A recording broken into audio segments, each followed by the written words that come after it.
Hello student, कैसे हैं आप। तो रिकॉर्डिंग अपन स्टार्ट कर रहे हैं। जो 150 क्वेश्चन का 3 तारीख वाला आपका जो पेपर था उसकी अपन बात करने जा रहे हैं। आईसीआर का आपका पेपर है और बहुत शांति से और बहुत तसल्ली से आपको पेपर देना है। क्वेश्चन सारे आप कर चुके हैं, कॉन्फिडेंस आपको रखना है। मैंने जो पेपर दिए थे सब बहुत ही अच्छे लेवल के पेपर दिए थे और उसमें से आपको चुनिंदा क्वेश्चन निकालने हैं, जो आसान क्वेश्चन निकालने हैं। तो मैं आपको बताने जा रहा हूँ अभी कि कौन कौन से क्वेश्चन जो है वो आपको करने हैं, ठीक है, और कौन से अवॉइड करने हैं। तो एक पेपर जो मैंने आपको दिया था 3 तारीख वाला पेपर है और उसके कुछ क्वेश्चन आपके पास में है। मैं पेन जो है एक बार ले लेता हूँ, यहाँ से आ जाइए, स्टार्ट कर लेते हैं क्वेश्चन। ये क्वेश्चन साजिद सर आपको कई बार दे चुके हैं और इसमें कुछ करने की ज़रूरत भी नहीं है। मैंने लाल रंग से जो आंसर है उनको बोल्ड कर रखा है क्योंकि ये आंसर की आपको पहले ही मिल चुकी है। ये पुराने आईसीआर के क्वेश्चन का मिश्रण था ये वाला पेपर, और इन वाले पेपर के अंदर कुछ मेरे वाले क्वेश्चन भी थे, कुछ आईसीआर के पुराने क्वेश्चन भी थे। तो ये पुराना आईसीआर का क्वेश्चन है और ये यहाँ स्टाइरीन है। ये आपको पता है कि ये स्टाइरीन है और स्टाइरीन जो होता है वो बुना है। तो फर्स्ट का क्या हो गया है, ये आपके पास में सेकंड हो गया है। बी का जो फर्स्ट है पॉलीएक्रिलोनाइट्राइल का सूत्र है, ये आपको पता है, ये बुना एन हो गया है। और ये तो आपको पता है क्या है, नियोप्रीन है। क्लोरोप्रीन को क्या कहते हैं, नियोप्रीन, ठीक है। तो आंसर इसमें कौन सा हो जाएगा, डी। ये तो आपको कई बार रटा दिया गया है, तो ये क्वेश्चन तो आपका सही होना चाहिए था। जिन भी बच्चे जो टॉपर्स हैं और जो बच्चे कमज़ोर भी हैं वो इस क्वेश्चन को कर सकते थे। ये क्वेश्चन आपका गलत नहीं होना चाहिए था, क्योंकि अगर आपको क्लोरोप्रीन और 4 में से कोई भी 2 पता है तो आप इसका आंसर आराम से दे सकते हैं। नेक्स्ट क्वेश्चन जो था इंग्लिश मीडियम की बात कर लेते हैं। आप इसको मिलान कर सकते हैं, मिला सकते हैं। सबसे पहले जो ये आपके पास में पॉलीस्टाइरीन है तो बुना एस हो गया, ये पॉलीएक्रिलोनाइट्राइल हो गया, ये बुना एन हो गया और ये नियोप्रीन हो गया। तो ऑप्शन आपके पास में डी है। मैं थोड़ा फास्ट चलूँगा और इसलिए चलूँगा क्योंकि चीज़ें आपको पता है, वो ये पेपर आपने कर रखा है। तो ये केवल इसमें जहाँ अपन डिफ़िकल्टी लेवल है, जहाँ डिफ़िकल्टी, केवल मेरा बताने का उद्देश्य है कि आपको कौन कौन से क्वेश्चन करने चाहिए थे, कौन से नहीं करने चाहिए थे। तो यहाँ आ जाइए, ये क्वेश्चन आपको करना चाहिए था और ये सिंपल क्वेश्चन है। और जो इस तरह के क्वेश्चन है आज इस बार जो है दर्द निवारक आपको फिर से मिलेगा, तो आप ज़रूर देख के जाइएगा। यहाँ से आ जाइए, पेनिसिलिन जो है वो कैसा है, जैव निरोधक एंटीबायोटिक है, ठीक है। टेट्रासाइक्लिन जो है जैव प्रतिजैविक है। एस्पिरिन आपको पता है पीड़ाहारी है और ब्रोमोफेनरामीन आपको पता है प्रतिहिस्टामीन है। तो ए का आपके पास में क्या आ गया है, ए का ये ए का सेकंड। तो यहाँ से पेनिसिलिन जो है वो जीवाणु नाशी है और रोधी कौन है, टेट्रासाइक्लिन रोधी है, ये ध्यान रखना है। एस्पिरिन तो आपको पता है पीड़ाहारी और जो ये है ब्रोमोफेनरामीन तो प्रतिहिस्टामीन है। तो ये सिंपल था, आप इसको आराम से कर सकते थे। पेनिसिलिन के बारे में बता रखा है कि प्रतिजैविक है और कैसा है, जीवाणुनाशी प्रतिजैविक है और इसका स्पेक्ट्रम नैरो होता है। ये संक्रमण प्रवास वाला होता है, संक्रमण परास, ठीक है, छोटा सा इसका परास होता है। तो ये वाला क्वेश्चन आपको ध्यान में रखना है। आंसर आपके पास में है ए। नेक्स्ट क्वेश्चन की तरफ अपन बढ़ते हैं। इंग्लिश मीडियम में बात कर लेते हैं। इंग्लिश मीडियम में बस यहाँ जो है क्लियर नहीं था कि ये क्या है, थोड़ा सा कंफ्यूजिंग है। पेनिसिलिन जो है वो एंटीबैक्टीरियल एंटीबायोटिक है, तो यहाँ एंटीबैक्टीरियल लिखना चाहिए था लेकिन नहीं लिखा। चलिए कोई बात नहीं, अब ध्यान रखिएगा। टेट्रासाइक्लिन जो है बैक्टीरिसाइडल नहीं है, बैक्टीरियल इनिबिटर है, तो यहाँ इनिबिटर होना चाहिए था। तो ये सेकंड जो आपके पास, थर्ड जो आपके पास में। एस्पिरिन आपको पता है ये एनाल्जेसिक है और ब्रोमोफेनरामीन जो है वो एंटीहिस्टामीन है। तो आंसर आपके पास में ए जो है वो होना चाहिए। ये क्वेश्चन भी जो पुराना क्वेश्चन है वो आपको कर लेना चाहिए था, सिंपल क्वेश्चन था। नेक्स्ट बात करते हैं, यहाँ पर पहचानिए जिससे एन प्रोपिल बेंजीन मुख्य उत्पाद नहीं होगा, आइडेंटिफाइड द रिएक्शन। तो यहाँ पे देखिए, पहले आपके पास में जो है वो फ्रीडल क्राफ्ट रिएक्शन हो रही है। फ्रीडल क्राफ्ट रिएक्शन से आपके पास क्या बनेगा, यहाँ पर ये यहाँ पर बनेगा NCO, ये O हो गया है और यहाँ से ये हो जाएगा CH2 एंड CH3। और जैसे ही जिंक के साथ में आप क्लीमेंसन अपचयन कराएंगे तो ये CO यहाँ से हट जाएगा और क्या बन जाएगा क्लीमेंसन अपचयन से, सिंपल बेंजीन रिंग। ये सिंपल बेंजीन रिंग बन जाएगी और यहाँ पर CH2 CH2 एंड CH3 आपके पास में आ जाएगा। तो मेजर प्रोडक्ट आपके पास में जो है एन प्रोपिल बेंजीन होगा, 100% होगा। इस वाली कंडीशन में ही पहले क्या होना चाहिए, फ्रीडल क्राफ्ट रिएक्शन यही बनेगा और हाइड्रोजीन भी यही काम करता है, सेम काम करेगा तो ये बनेगा आपको। तो इन दोनों कंडीशन में तो बनेगा, बिल्कुल क्लियर बात है। अब यहां पर केवल क्या हो रहा है, फ्रीडल क्राफ्ट रिएक्शन है, तो फ्रीडल क्राफ्ट रिएक्शन केवल इस क्लोरोबेंजीन की केस में होगा। तो यहां पॉजिटिव पहले आएगा और ये अटैक करेगा तो आइसोप्रोपाइलअमीन बनेगा। तो इससे तो एन नहीं बनेगा, एन कभी नहीं बनेगा, इससे आइसो बनेगा। और इस वाले केस में भी यहां पॉजिटिव आएगा और इससे भी एन कभी नहीं बनेगा, इससे भी क्या बनेगा भैया, मिड वाला। सिंपल था फ्रीडल क्राफ्ट रिएक्शन और उसके बाद में रिडक्शन, उसके बाद में अपचयन। अगर आपने बहुत अच्छी प्रैक्टिस की हो तो ये क्वेश्चन भी आपको कर लेना चाहिए था। तो आंसर कौन सा हो जाएगा, सी और डी जो है उससे कभी नहीं बनेगा, नहीं बनता है, ए और बी से हमेशा बनेगा। क्लियर हो गई बात। नेक्स्ट क्वेश्चन की तरफ आ जाते हैं। यहां क्या होने वाला है, ये K1O4 ये क्या करेगा, ऑक्सीडेशन करेगा यहां पर और एसिड में कन्वर्ट कर देगा। इसको CH3 को एसिड में कन्वर्ट कर देगा और KOH से पोटेशियम बनेगा। तो ये आपके पास में जो है ऑप्शन, ये कई बार सर ये क्वेश्चन करा चुके हैं।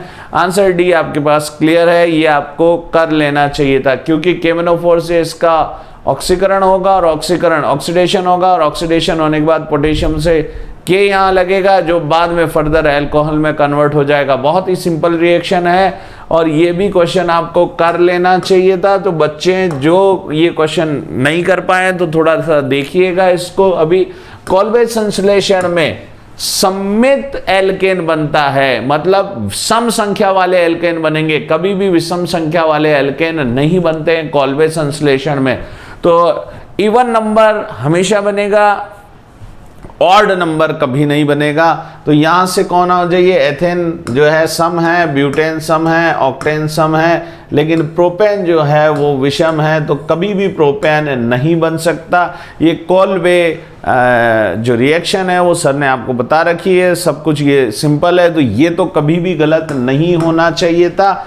नेक्स्ट क्वेश्चन की बात कर लेते हैं। ये भी एक सिंपल क्वेश्चन है, सर ने आपको रजिस्टर में लिखाया हुआ है कि जब भी एल्केन का ऑक्सीडेशन करोगे, ऑक्सीकरण करोगे तो Mn एसिटेट के फॉर्म में होगा और ये क्या बनाएगा, एसिटिक एसिड बनाएगा। तो एसिटिक एसिड बनाने वाले में दोनों जगह रजिस्टर में लिखवा रखा है आपको। तो ये क्वेश्चन भी गलत नहीं होना चाहिए था, एकदम सिंपल क्वेश्चन था। नेक्स्ट क्वेश्चन की अपन बात कर लेते हैं।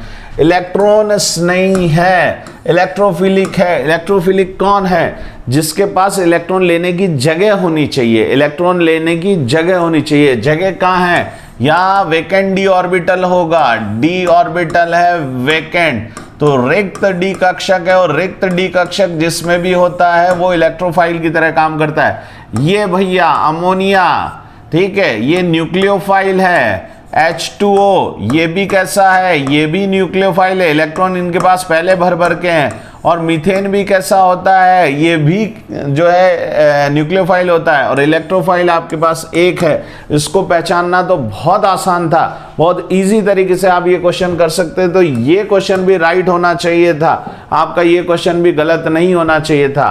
अब यहां से ट्रिकी क्वेश्चन शुरू हो गए हैं। ये एनालिसिस का क्वेश्चन है जो सर ने आपको पढ़ाया है कार्बनिक रसायन ऑर्गेनिक केमिस्ट्री में, जो एनालिटिकल पार्ट है उसके अंदर सर ने आपको बताया कि अगर आपको हाइड्रोजन, कार्बनिक यौगिकों में हाइड्रोजन की पहचान के लिए यौगिक को पहले अभिकर्मक के X के साथ गर्म किया जाता है और H2O के साथ ऑक्सीकृत किया जाता है। The detection of hydrogen and carbon in organic compound firstly oxidise to H2O with the reagent X। What is reagent X? Reagent X है कॉपर ऑक्साइड।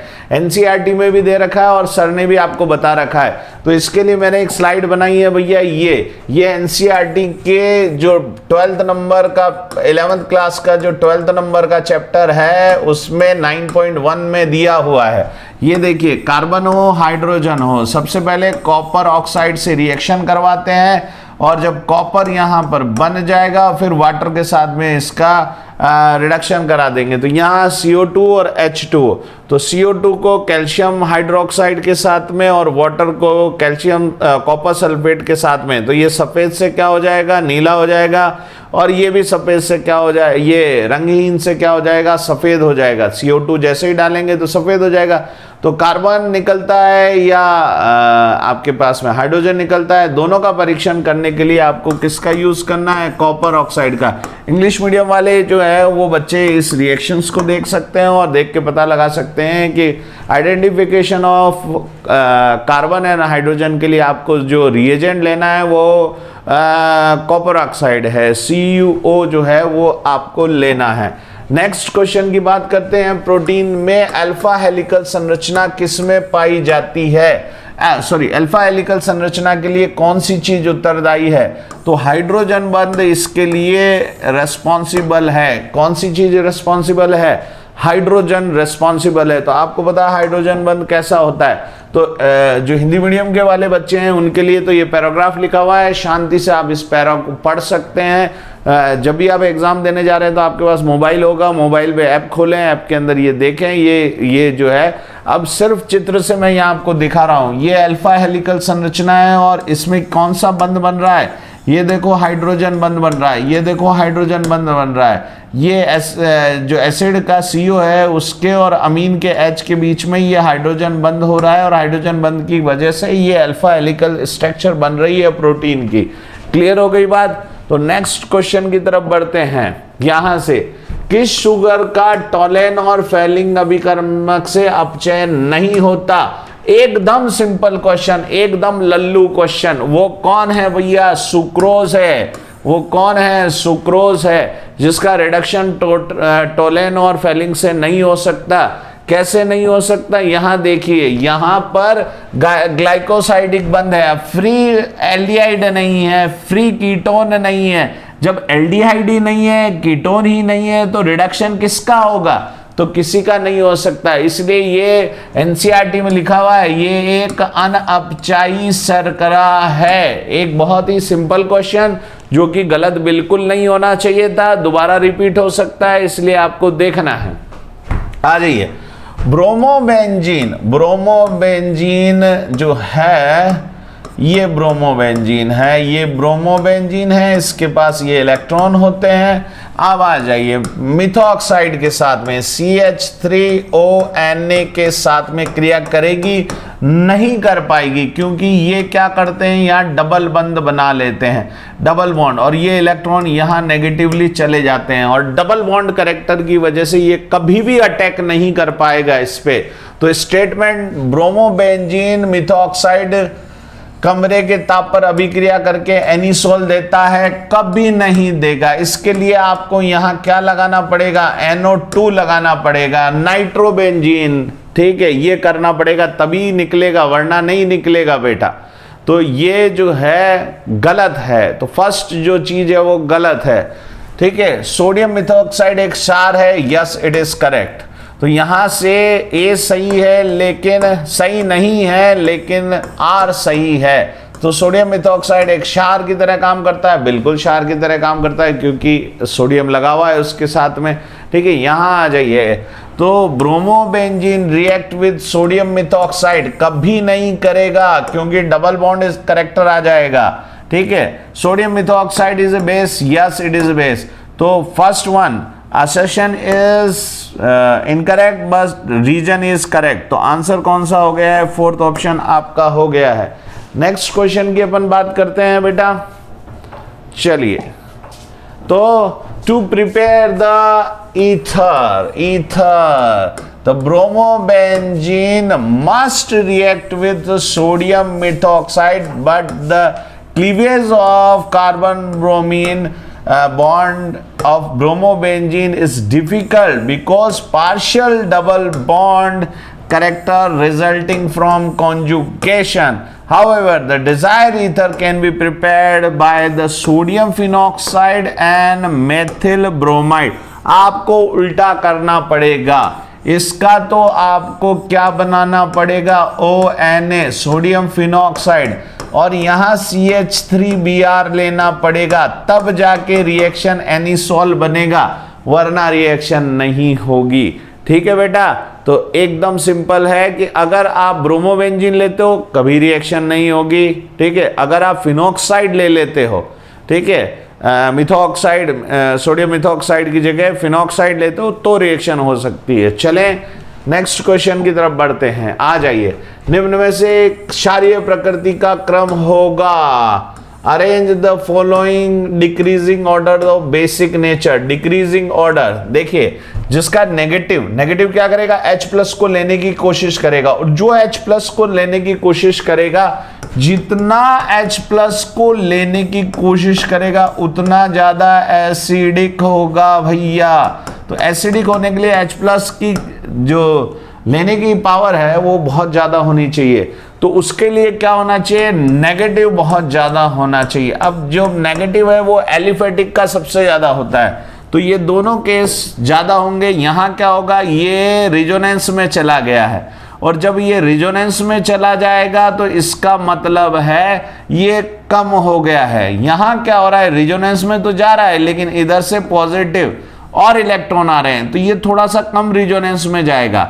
इन दोनों के केस में यहां जो है ये बहुत ज्यादा नेगेटिव है, इसको इलेक्ट्रॉन चाहिए, लेकिन यहां ये प्लस आई इफेक्ट हो गया है, तो प्लस आई इफेक्ट की वजह से इसकी एसिडिटी कम हो गई है।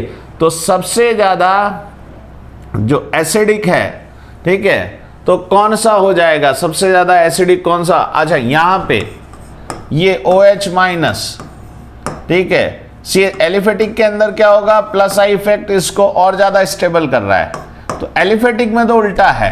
ठीक है, और यहां देखिए वाटर और इन दोनों के अंदर कौन ज्यादा एसिडिक है, तो ज्यादा एसिडिक ये वाला है, ये वाला कम एसिडिक है, तो बेसिक कौन ज्यादा होगा, ये वाला ज्यादा होगा, तो B सबसे ज्यादा है, उसके बाद में A है, और इन दोनों के केस में कौन ज्यादा होगा, D वाला, और उसके बाद में A वाला, क्योंकि माइनस कम हो जाएगा तो खत्म हो गई बात, माइनस कम हो जाएगा तो खत्म हो गई बात। तो ये एलिफेटिक और एलोमेटिक के केस में जो है यह आपके पास में आंसर है।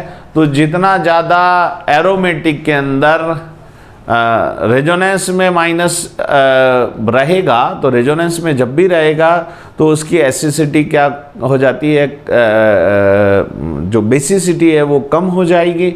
बेसिसिटी कम हो जाएगी तो फिनॉल और इन दोनों में कौन ज़्यादा एसिडिक होता है, ये ज़्यादा एसिडिक होता है, तो बेसिक कौन ज़्यादा होगा, फिर बेसिक ये ज़्यादा होगा। ठीक है, तो इसी हिसाब से आप ऑर्डर बना सकते हो, ऑर्डर आपके पास में है। अच्छा यहाँ आ जाइए, निम्न में से कौन सा तेजी से SN1 देगा, ये वाला क्वेश्चन तो आपको होना चाहिए। SN1 रिएक्शन में क्या बनता है, कार्बोकैटायन बनता है, तो कार्बोकैटायन बनाओ, यहाँ कार्बोकैटायन बनाओ, एक यहाँ कार्बोकैटायन बनाओ, एक यहाँ यहाँ कार्बोकैटायन बनाओ, और ये यहाँ कार्बोकैटायन बनाओ।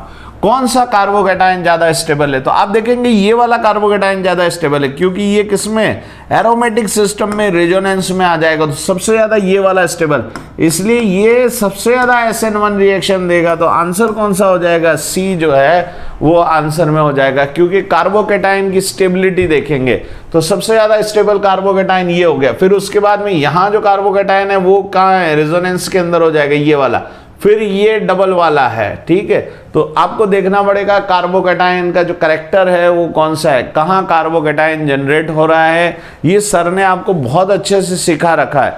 तो stability of carbocation is directly proportional to SN1 reaction, जो ये आपको देखना है। नेक्स्ट आ जाइए, निम्न में से किसका क्वथनांक, ये एक टिपिकल क्वेश्चन है, ये प्योरली NCERT बेस्ड क्वेश्चन है जो आपको छोड़ना है, क्योंकि ये अगर आपको नहीं बताया गया है तो आप नहीं कर सकते हैं। प्योरली NCERT बेस्ड क्वेश्चन है, और NCERT ने इसका जो है वो लिख रखा है, कोई रीजन नहीं दिया है NCERT ने, तो ये उसी पे प्योरली NCERT।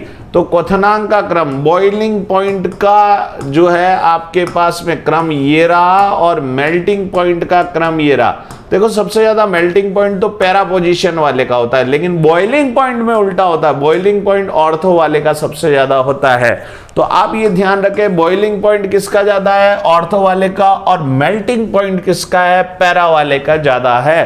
ये मैंने आपको सारी कंडीशन दे रखी है जो आपको देखनी है। नेक्स्ट क्वेश्चन की बात कर लेते हैं। धूम्र कोहरा, धूम्र कोहरा दो प्रकार के होते हैं, ठीक है। एक सामान्य धूम्र कोहरा, ठीक है, फोटोकेमिकल स्मोक, ठीक है। तो एक होता है क्लासिकल होता है और एक फोटोकेमिकल होता है। क्लासिकल जो है रिड्यूसिंग नेचर का होता है और फोटोकेमिकल ऑक्सीडाइजिंग नेचर का होता है।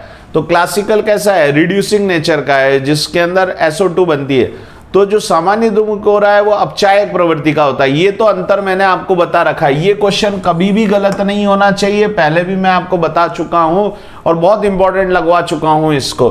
तो सामान्य धूम्र कोहरा ठंडी जलवायु में होता है, बिल्कुल सही है, ठीक है। धूम्र कोहरा कोहरे और सल्फर डाइऑक्साइड की वजह से होता है, ये भी बिल्कुल सही है। धूम्र कोहरा सल्फर डाइऑक्साइड का एक मिश्रण है और ये कैसा होता है, अपचायक प्रवृत्ति का होता है, ये भी सही है। तो गलत क्या है, इसका ऑक्सीकारक धूम्र कोहरा कहते हैं। तो ये आंसर तो आपको तुरंत पता चल गया, एक तरफ तो ये अपचायक बोल रहा है, एक तरफ ऑक्सीकारक कह रहा है, तो इसका मतलब इन दोनों में से ही कोई एक आंसर है। तो आपको पता है कि सामान्य कोहरा अपचायक प्रवृत्ति का होता है और प्रकाश रासायनिक धूम्र कोहरा फोटोकेमिकल स्मोक जो होता है वो ऑक्सीकारक प्रवृत्ति का होता है। तो आंसर है कि ये गलत है, गलत कथन आपको चुनना है यहां से, ठीक है। विच one is a incorrect statement, तो आपके पास इनकरेक्ट स्टेटमेंट जो है ये वाला है, because normal smoke is a reducing in nature and photochemical smoke is a oxidizing in nature। Next question की अपन बात करते हैं, आ जाइए। उभय विष्ट मतलब ज्यूटर आयन आपको बनाना है, ज्यूटर आयन आपको बनाना है एनिलीन में। तो कैसे बनता है, सिंपल बात है, एनिलीन जो होता है उसको H2SO4 के साथ 200 डिग्री पे गर्म करोगे तो ज्यूटर आयन बनेगा। Zwitter ion form when aniline heated in concentrate H2SO4। एक सिंपल रिएक्शन NCERT में दी हुई है, सर ने आपको करा रखा है। रिएक्शन किस तरीके की होती है, ये आपके सामने रिएक्शन है। ये देखिए एनिलीन है, ये H2SO4 है, और कौन सा H2SO4 है, कंसंट्रेट H2SO4 है। ये क्या बन गया है, ज्यूटर आयन बन गया है, पॉजिटिव और नेगेटिव। तो ये आपके पास में ज्यूटर आयन बन गया है। तो ये एनिलीन को कंसंट्रेट H2SO4 के साथ हीट करोगे तो आपको ज्यूटर आयन मिलेगा। करेक्ट बेटा। नेक्स्ट क्वेश्चन की अपन बात करते हैं, जल्दी से आ जाइए। नेक्स्ट क्वेश्चन, सबसे ज्यादा अम्लीय नाइट्रोजन है, most basic nitrogen is 1 degree और एलिफेटिक नाइट्रोजन, एलिफेटिक होना चाहिए। देखो अमाइड के केस में ये इलेक्ट्रॉन कहाँ, इसके अंदर चले जाएंगे रेजोनेंस में। ये यहाँ एरोमेटिक सिस्टम में भी ये इलेक्ट्रॉन कहाँ चले गए, रेजोनेंस में चले गए। ये नाइट्रोजन में भी कहाँ चले जा रहे हैं, रेजोनेंस में ही। लेकिन यहाँ कोई रेजोनेंस नहीं है, देखो यहाँ क्योंकि ये कार्बन आ गया और एलिफेटिक है, तो सबसे ज्यादा बेसिक ये अवेलेबल है इलेक्ट्रॉन, ये यहाँ से अवेलेबल है। तो सबसे ज्यादा बेसिक कौन सा हो गया, ए। एकदम सिंपल रिएक्शन है, एकदम सिंपल कॉन्सेप्ट है आपका।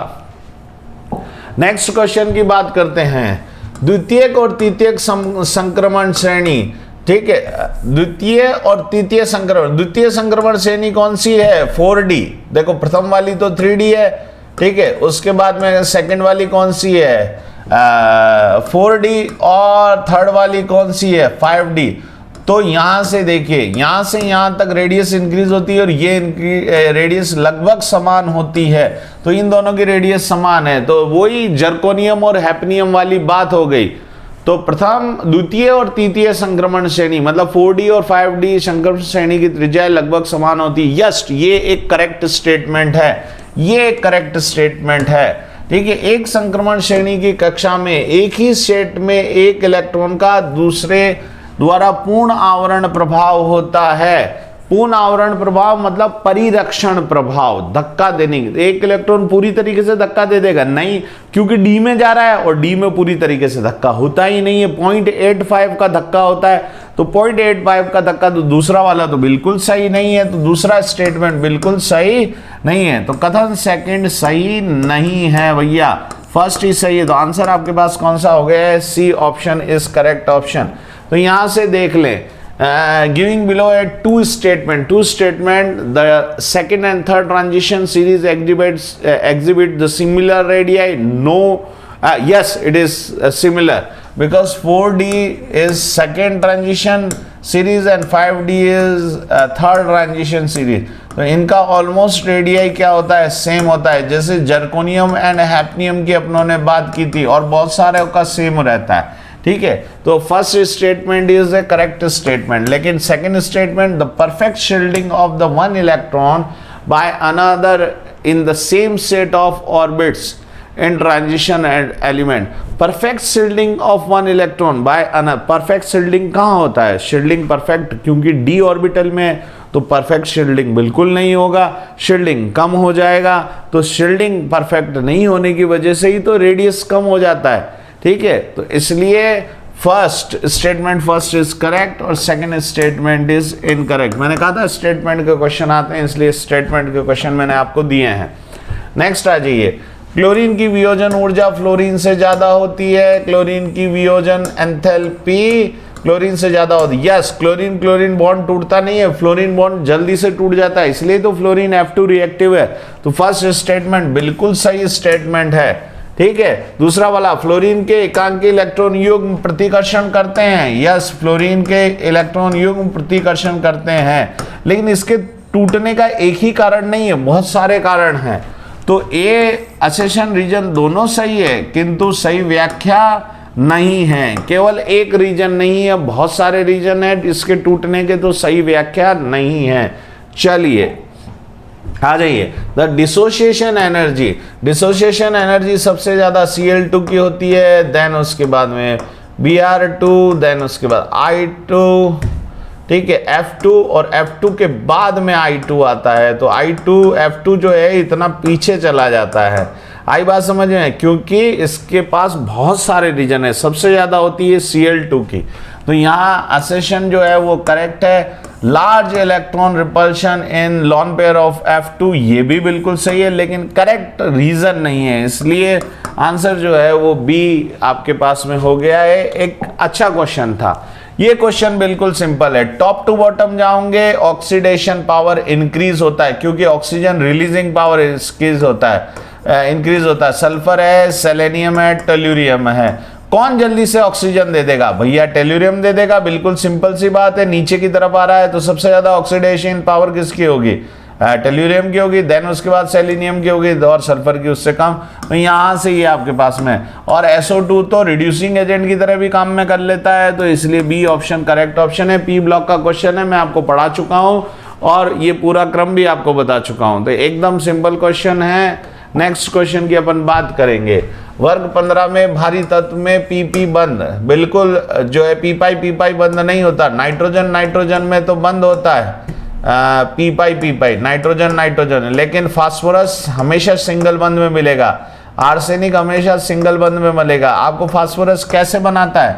फास्फोरस ऐसे सिंगल बंद वाले ये इस तरीके से बॉन्ड बना लेगा, ठीक है, इस तरीके से, लेकिन कभी भी ट्रिपल या डबल बॉन्ड नहीं बनाता है। क्यों? क्योंकि डी ऑर्बिटल नहीं होते इसमें, ठीक है। तो परमाणु कक्ष विस्तृत प्रकृति के होते हैं तथा प्रभावी तरीके से अतिव्यापन नहीं होता, क्योंकि इसमें अतिव्यापन किसके बीच में होगा? 3D और 3D के बीच में अतिव्यापन होगा। तो अतिव्यापन इतना मुश्किल है, बिल्कुल सही है। तो दोनों ही कारण कथन दोनों सत्य और व्याख्या भी सही कर रहा है, इसका मतलब आंसर कौन सा सही हो गया? A is correct, assertion reason both are correct, और दोनों का सही व्याख्या भी किया जा रहा है। नेक्स्ट क्वेश्चन की बात कर लेते हैं, यहाँ पे आ जाइए। The heavier element of 15 group 15, कौन कौन से हैवियर एलिमेंट हो गए? फास्फोरस हो गया, आर्सेनिक हो गया, एंटीमनी हो गया, ये सब। तो PP बॉन्ड नहीं बनाते, पी पाई बॉन्ड नहीं बनाते, डबल बॉन्ड ट्रिपल बॉन्ड नहीं बनाते, ये सब सिंगल बॉन्ड में रहते हैं। Yes, it is correct. क्यों नहीं बनाते? क्योंकि इसमें 3 और 3 के बीच में पाई का ओवरलैपिंग बहुत मुश्किल है। तो atomic orbital are diffuse nature, क्योंकि बड़े हो गए हैं, they can not overlap effectively. Yes, both are correct और रीजन भी करेक्ट है। तो आंसर कौन सा हो जाएगा? A option is correct. इस तरह के क्वेश्चन असेशन और रीजन वाले आपको बहुत ज्यादा मिलते हैं। नेक्स्ट क्वेश्चन की अपन बात कर लेते हैं, आ जाइए। निम्न कथनों को देखिए, झाग प्लावन विधि, फैन प्लावन विधि बहुत इंपॉर्टेंट है। जेंथेट अयस्क कण अक्लेदनीयता को बढ़ाता है। अक्लेदनीयता अगर आपको समझ में नहीं आ रहा तो तुरंत इंग्लिश में देखिए, नॉन वेटेबिलिटी, तभी तो वो झाग पर जाकर जल के साथ नहीं बनते हैं, वो झाग पे जाके चिपक जाते हैं, तो ये बिल्कुल सही कथन है। अब यहां देखिए, चीड़ का तेल स्थायित्व देता है। स्थायी कारक चीड़ का तेल है क्या? स्थायी कारक नहीं है चीड़ का तेल। वो कौन है? एनिलीन है, फिनॉल है, क्रिसॉल है, ये स्थायी कारक है। सिंपल है, बिल्कुल साफ साफ दिख रहा है कि गलत यही कथन है, ये गलत है। अच्छा, अवनमक, दो सल्फाइड अयस्कों को पृथक करने के काम में लिया जाता है। यस, बिल्कुल सही है। अवनमक के रूप में कौन है? सोडियम साइनाइड पीबीएस और जेडएनएस को अलग करता, बिल्कुल सही कथन है। तो यहां से बिल्कुल सही कथन है। Xanthate enhance the non wettability, non wettability को नहीं बढ़ाता, वो वेटेबिलिटी को बढ़ाता है। ठीक है, नॉन वेटेबिलिटी को नहीं बढ़ाता है, तो ये ध्यान रखिए। तो sorry, enhance the non wettability, तो पानी से नहीं चिपकेगा। किसके साथ चिपकेगा? साबुन के साथ में। तो साबुन के साथ में, तो पानी से नॉन वेटेबिलिटी है, साबुन के साथ में वेटेबिलिटी है, तो नॉर्मली पानी के साथ बात कर रहे हैं, तो करेक्ट स्टेटमेंट है। लेकिन ये तो नहीं है। स्टेबलाइजर कौन है? स्टेबलाइजर है फिनॉल, क्रिसॉल, एनिलीन, तो ये बिल्कुल गलत हो गया है, तो ये रॉन्ग स्टेटमेंट। डिप्रेसेंट आपको पता है क्या करते हैं? सही स्टेटमेंट है। डिप्रेसेंट NaCN एक डिप्रेसेंट है, ये भी सही स्टेटमेंट है। तो फैन जो झाग प्लावन विधि है, या आपके पास फ्लोटेशन मेथड है, उसके अंदर जो पॉइंट्स है वो आपको रट लेने हैं। एकदम सिंपल क्वेश्चन था, लल्लू क्वेश्चन था। ठीक है, गैलियम का गलनांक एल्यूमिनियम से कम होता है, बिल्कुल कम होता है। गैलियम तो रूम टेम्परेचर पे गला हुआ रहता है, ये तो सही कथन है, बिल्कुल स्टेटमेंट करेक्ट है। ठीक है, अक्रिय युग्म प्रभाव के कारण नाभिक के आवेश में NS इलेक्ट्रॉनों को मजबूती से बांधे रखता है, ये भी बिल्कुल सही है। लेकिन ये रीजन थोड़ी है इसका, दोनों स्टेटमेंट, रीजन भी सही, कथन और असेशन भी सही है, रीजन भी सही है, लेकिन दोनों एक दूसरे की व्याख्या थोड़ी कर रहे हैं। ठीक है, तो आंसर क्या हो गया है?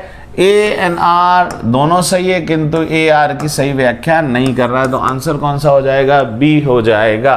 तो गैलियम आपको थर्मामीटर बनाने के लिए गैलियम का यूज करते हैं, तो इंपॉर्टेंट है भैया।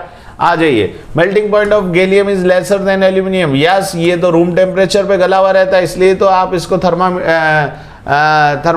जो हाई टेम्परेचर के लिए जो थर्मामीटर है वो बनाते हैं इससे। अच्छा, due to inert pair effect NS के इलेक्ट्रॉन नहीं निकलेंगे, तो लोअर ऑक्सीडेशन की stability top to bottom increase होगी, ये भी बिल्कुल सही है। लेकिन ये दोनों का रीजन थोड़ी सही है, असेशन सही है, रीजन सही है, लेकिन ये दोनों स्टेटमेंट एक दूसरे का एक्सप्लेनेशन थोड़ी दे रहे हैं, तो नहीं। तो assertion reason are correct, but they are not explain, not the correct explanation of A. तो आपके पास ये वाला जो बी ऑप्शन है ये करेक्ट है। सिंपल था। अब ये इससे सिंपल तो कुछ भी नहीं हो सकता।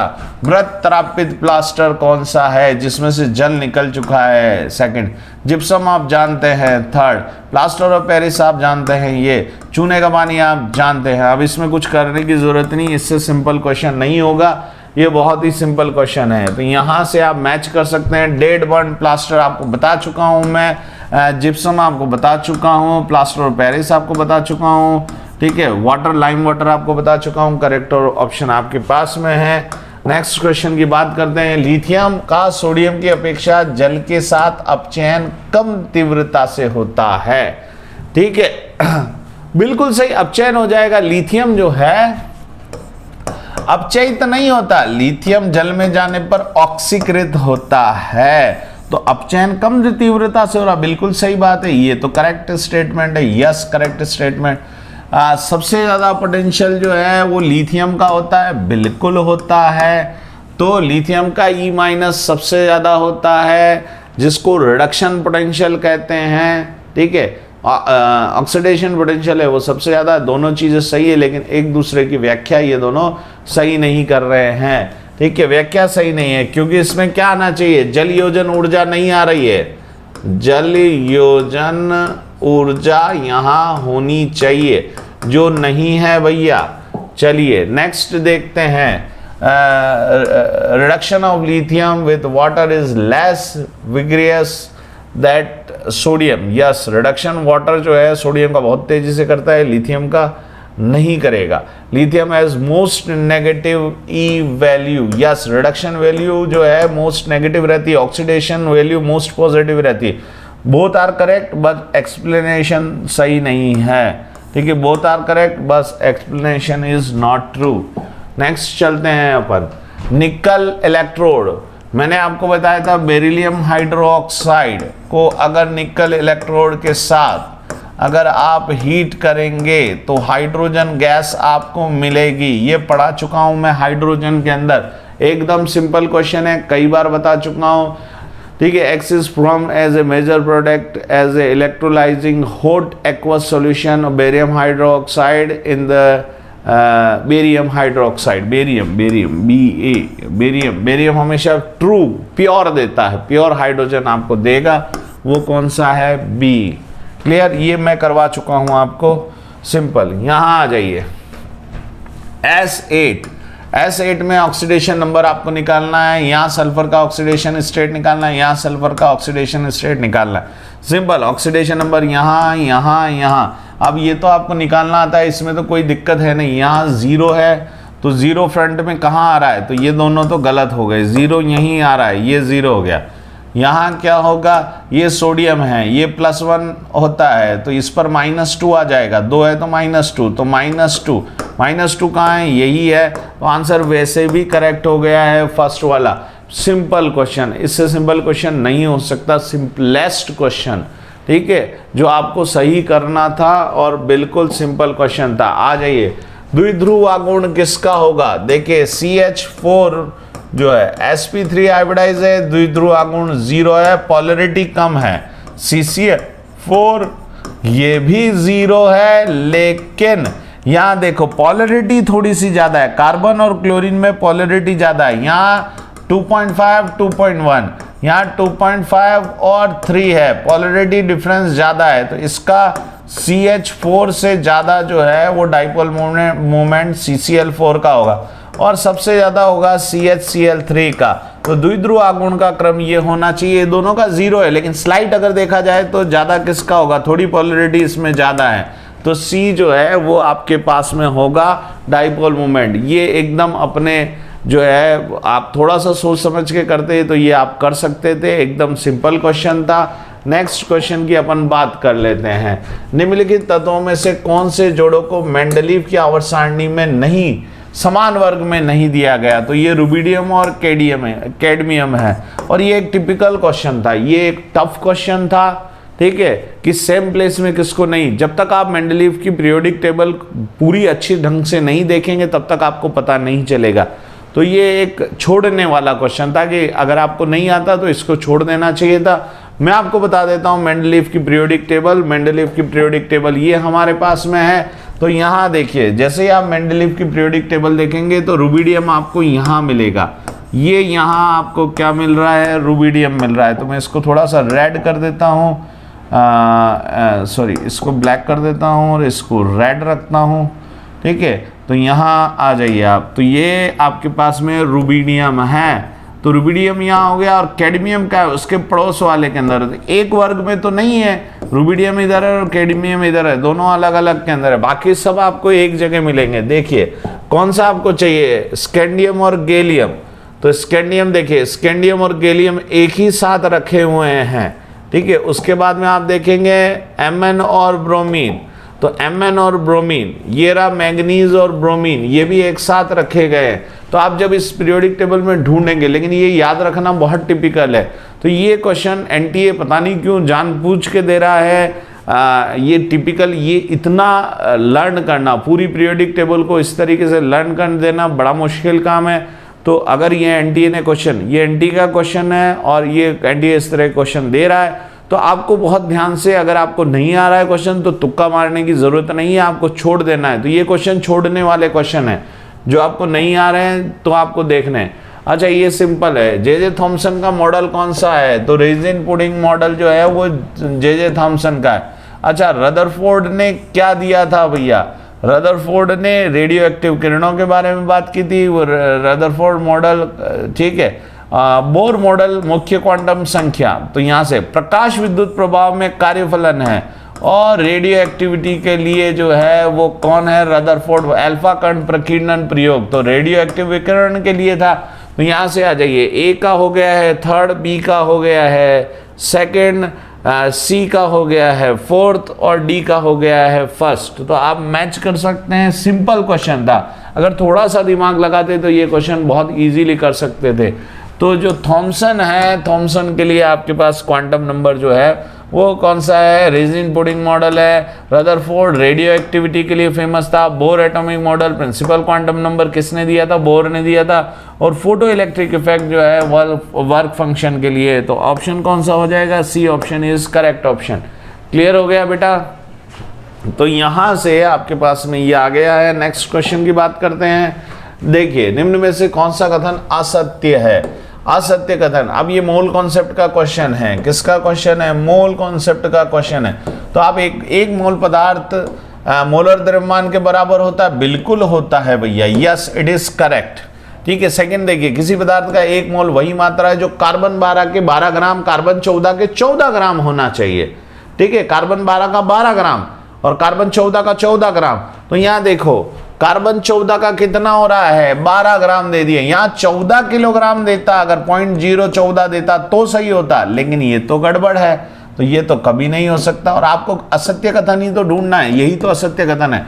एक मोल में कणों की संख्या एवोगाद्रो संख्या के बराबर है, बिल्कुल सही है। एक मोल पानी जो है एवोगाद्रो संख्या के बराबर रखता है, ये बिल्कुल सही है। तो करेक्ट स्टेटमेंट, इनकरेक्ट स्टेटमेंट आपको ढूंढना है। इनकरेक्ट स्टेटमेंट में आप सब पढ़ेंगे तब आपको लगेगा।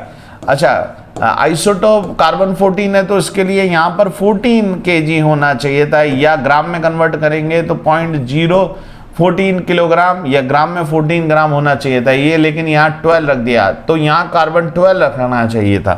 तो आंसर कौन सा हो गया, बी। ये भी बिल्कुल सिंपल क्वेश्चन था, थोड़ा सा खोपड़िया को सही रखते और ठंडे से इस क्वेश्चन को करते तो आप तुरंत कर सकते थे। क्वेश्चन में ऐसा कुछ भी नहीं था जो आपको परेशान करता।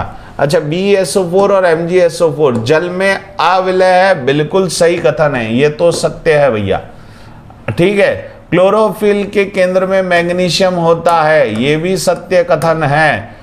Pb+4 ऑक्सीकारक है क्योंकि खुद का अपचयन होगा +2, तो ये भी सत्य कथन है। केवल उत्सर्जन स्पेक्ट्रा का अध्ययन जो है स्पेक्ट्रोस्कोपी से किया जाता है, नहीं, अवशोषण उत्सर्जन दोनों का किया जाता है, तो ये तो बिल्कुल गलत बात है, ये बिल्कुल गलत बात है। स्पेक्ट्रोस्कोपी से दोनों अवशोषण उत्सर्जन दोनों का ही करेंगे। अच्छा, BF3 को लिथियम एल्यूमिनियम हाइड्राइड से B2H6 डाइबोरेन बनता है, ये बिल्कुल सही है। तो कौन सा सही है, तो BeSO4 और MgSO4। अच्छा, BeSO4 और MgSO4 ये अघुलनशील है, अघुलनशील, अघुलनशील नहीं, ये तो घुलनशील है। तो आंसर कौन सा सही है, BCE सही है भैया, घुलनशील है, क्योंकि छोटा साइज है, छोटा साइज है तो जल्दी से विलय हो जाएगा। SO4 कौन ज्यादा विलय है, BeSO4 और MgSO4। SO4 की विलयता का क्रम आपको बताया था, तो विलयता का क्रम है, तो गलत कथन। ये मैंने अघुलनशील पढ़ लिया, आपको ऐसा नहीं करना है। घुलनशील पढ़ लिया था, अघुलनशील है, गलत है, ये दोनों घुलनशील है, ठीक है। तो ये दोनों घुलनशील है। मैग्नीशियम होता है, ठीक है। तो ए असत्य कथन है, बी सत्य कथन है, सी सत्य कथन है और ई सत्य कथन है। ए और डी गलत है, ए और डी गलत है। तो आंसर आपके पास में इसको कर सकते हैं। ये कोई टफ क्वेश्चन नहीं था, ये कोई टफ क्वेश्चन नहीं था, ये सिंपल क्वेश्चन था। देखिए, बेरिलियम मैग्नीशियम विलयता का क्रम आपके पास में इनसॉल्युबल नहीं है, सॉल्युबल है, ये तो रॉन्ग हो गया। मैग्नीशियम होता है क्लोरोफिल में, यस इट इज करेक्ट। अच्छा, Pb+4, हाँ Pb+4 में कभी नहीं रहता, मैंने आपको बताया था Pb किस में जाना चाहेगा, Pb+2 में। तो खुद का अगर अपचयन होगा तो दूसरे का क्या कर देगा, ऑक्सीकरण कर देगा, तो इसका मतलब ये भी करेक्ट है, ठीक है। The study of only emission not absorption spectra is spectroscopy. Spectroscopy is both emission and absorption spectrum, तो यहाँ से ये बिल्कुल गलत कथन है। अच्छा, डाइबोरेन BF3 को ट्रीट करोगे लिथियम एल्यूमिनियम हाइड्राइड के साथ में तो B2H6 बनता है, ये बिल्कुल सही बात है भैया, ये बिल्कुल सही बात है। तो आंसर आपके पास में है भैया कौन सा है, ये रहा आपके पास में BCE ओनली। कोई दिक्कत इसके अंदर? नेक्स्ट क्वेश्चन की अपन बात करते हैं, जल्दी जल्दी आते चले जाते हैं। नेक्स्ट क्वेश्चन, निम्न में से CONH3 6+2, ये मैंने आपको करवाया हुआ है, ये एग्जाम्पल मैंने भी करवाया है, शरद सर ने भी आपको करवाया है। अच्छा, ये कौन है? ये स्ट्रॉन्ग लिगेंड के फॉर्म में वर्क करेगा, तो सबकी पेयरिंग करा देगा, सबकी पेयरिंग करा देगा, तो आपके पास स्पिन पेयर्ड कॉम्प्लेक्स होगा ही नहीं, ठीक है। स्पिन फ्री जो है पेयर्ड कॉम्प्लेक्स, कौन सा सही कथन है? सही कथन है, सही कथन है, सारे के सारे पेयर्ड हो जाएंगे, एक भी फ्री नहीं रहेगा। तो प्रचक्रण युग्मित है, युग्मित है, मुक्त नहीं होगा। +6 ऑक्सीकरण अवस्था नहीं है, +3 है, देख लो। अनुचुंबकीय नहीं होगा, एक भी इलेक्ट्रॉन नहीं है, तो first option is correct option. कैसे होता है इसको समझने की कोशिश करें। देखिए कोबाल्ट +3 में आपके पास में डी की शेप ये होगी, ये डी स्ट्रक्चर। अमोनिया आया तो क्या होगा? पेयरिंग, ये भी पेयर कर दिया, ये भी पेयर कर दिया, ये पेयरिंग हो गया। अब 6 जो है यहां हो जाएंगे, तो इसका संकरण कौन सा हो जाएगा? हाइब्रिडाइजेशन, DsP3 है। ऑक्टाइडल स्ट्रक्चर होती है और हाइब्रिडाइजेशन कौन सा होता है? DsP3। एक भी अनपेयर्ड इलेक्ट्रॉन नहीं है, सब पेयर है भैया, इसलिए ये युग्मन रहता है। क्लियर हो गई बात? चले आगे, नेक्स्ट क्वेश्चन की बात करते हैं। कोसेल लुइस ने कहा था कि पॉजिटिव और नेगेटिव ये आयनिक कंपाउंड फॉर्म करेंगे, तो लुइस स्ट्रक्चर ऑक्टेट कंप्लीट होना चाहिए। तो जो एल्कली मेटल है वो हाईली पॉजिटिव है और जो हैलोजन है वो हाईली नेगेटिव, ये प्रबल धनात्मक, ये प्रबल ऋणात्मक, ठीक है। तो हैलोजन उच्च ऋणात्मक है और क्षारीय धातु है, यहाँ धारीय धातुएं नहीं है, ये क्षारीय धातु है, क्षारीय धातुएं उच्च धनात्मक है, बिल्कुल सही है, ये सत्य कथन है भैया। भौतिक प्रयोगों से वार्नर ने क्या कहा था? मैंने आपको एनसीईआरटी की लाइनें पढ़वाई थी, याद है? लाइनें पढ़वाई थी, लाइन एक से एक लाइन पढ़वाई थी। उसमें क्या कहा था? संकुल ऑप्टिकल और विद्युत असमानताएं प्रदर्शित करता है भौतिक प्रयोगों में। दोनों कथन सत्य है भैया, दोनों के दोनों सही है। वो लुइस ने कहा था और ये वार्नर ने कहा था, ठीक है। और वार्नर आप जानते हो कौन है भैया? वार्नर जिसने उपसंयोजक यौगिक के बारे में बहुत सारी जानकारी दी थी। क्लियर हो गई बात? नेक्स्ट क्वेश्चन की तरफ आप बढ़ते हैं। Kossel Lewis in a periodic table explain the halogen is highly negative and alkali metal is highly positive. Yes, it is correct. The Warner on the physical experiment show the optical and electrical difference between complex compound. Yes, it is also correct. So the both statement are correct. Next question की बात करते हैं। मुक्त प्रसार, free expansion में W is equal to क्या हो जाएगा? 0। तो आपके पास में क्या हो जाएगा? Delta E is equal to, ठीक है, जो एनर्जी है वो क्या हो जाएगी? Q प्लस W, यही लिखते हो। तो डेल्टा E को आप डेल्टा U, इंटरनल एनर्जी को U लिख सकते हो। Q जब होगी आपने, क्योंकि वॉल्यूम जो है फ्री एक्सपांशन कम होता है जब वॉल्यूम कांस्टेंट है, तो कांस्टेंट वॉल्यूम पर आपकी एनर्जी होगी और W इज इक्वल टू 0 हो गया, तो delta U is equal to energy on constant volume. तो आंसर कहाँ है? ये रहा आपके पास में, आयतन नियत होगा। और ये ऊष्मागतिकी का प्रथम नियम है, कई बार कर चुके हैं। तो फ्री एक्सपांशन में ये होता है, ठीक है। अब इसमें तो कोई बहुत बड़ी बात नहीं थी, बहुत ही सिंपल था। चलिए नेक्स्ट करते हैं। 1 मोल, ये ट्रिकी क्वेश्चन है, ये अच्छा क्वेश्चन है, इसको आप छोड़ भी सकते हो, इसको कर भी सकते हो। हीट कैपेसिटी 1 मोल वाटर। अच्छा, एक वाटर के 1 ग्राम की हीट कैपेसिटी कितनी होती है? ऊष्माधारिता 1 ग्राम की, 1 ग्राम की होती है 4.2। तो 1 मोल का मतलब क्या हो गया? 1 मोल का मतलब हो गया है 1 मोल इज इक्वल टू क्या हो गया? 18 ग्राम। कितना ग्राम हो गया? 18 ग्राम। तो 18 ग्राम आपके पास है, इंटू 4.2 से मल्टीप्लाई करो, तो जैसे ही करोगे तो अप्रोक्सीमेटली कितना आएगा? 75.3 अप्रोक्सीमेटली। अगर इसको 4.2 नहीं करके 4.18 करोगे जूल के अंदर, ठीक है, तो ये कितना हो जाएगा? तो 1 ग्राम के लिए होता है 4.2 या एग्जैक्टली 4.18 जूल होता है। तो 18 ग्राम के लिए 18 इंटू 4.18 हो जाएगा। तो आंसर कौन सा हो जाएगा? ए। तो हीट कैपेसिटी जो ऊष्मा धारियता होती है वो पर ग्राम होती है, और आपने पर मोल पूछ लिया तो आप जितना मोल जितना जो वेट है उससे मल्टीप्लाई कर दो तो आपके पास आंसर आ जाएगा। सिंपल क्वेश्चन है। चलिए नेक्स्ट बात करते हैं। अच्छा, सेल कांस्टेंट, सेल का प्रतिरोध और चालकता आपको दिया हुआ। देखो चालकता किसमें दी हुई? मीटर में दी हुई है, और आंसर सब किसमें? सेंटीमीटर में, सेंटीमीटर इनवर्स में, सेंटीमीटर इनवर्स में। तो चालक यहीं गड़बड़ हो गई है कि आपको ध्यान रखना है थोड़ा सा। अच्छा, सेल कांस्टेंट आपको निकालना। Cell constant L/A is equal to R into K. आपके पास चालकता जो होती है, कंडक्टिविटी, वो आपके पास में है। तो रेजिस्टेंस कितना है? 100 है। अच्छा, चालकता जो आ रही है वो आ रही 1.29, लेकिन वो मीटर में है। तो सेंटीमीटर में आपको 100 सेंटीमीटर, ये अब सेंटीमीटर में आ गई है। तो 100 से 100 कैंसिल आउट हो गया, बचा कितना? 1.29 बचा है भैया। सिंपल। सेल कांस्टेंट आपको दिया हुआ है। सेल कांस्टेंट चालकता जो है इनटू प्रतिरोध होता है। Conductivity is equal to cell constant is equal to resistance and conductivity. ये आपको सर ने बता रखा है। सिंपल मल्टीप्लाई करोगे, ए ऑप्शन आपके पास में आ जाएगा। क्लियर हो गया? नेक्स्ट क्वेश्चन की बात करते हैं।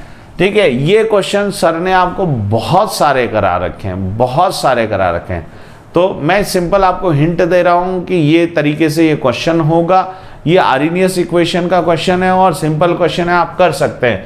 किसी रासायनिक अभिक्रिया में वेग स्थिरांक का ताप, तो T1 आपके पास में हो गया, T2 आपके पास में हो गया, यहां से ये आपके पास में K1 हो गया, ये आपके पास में K2 हो गया। आपको EA का मान ज्ञात करना है।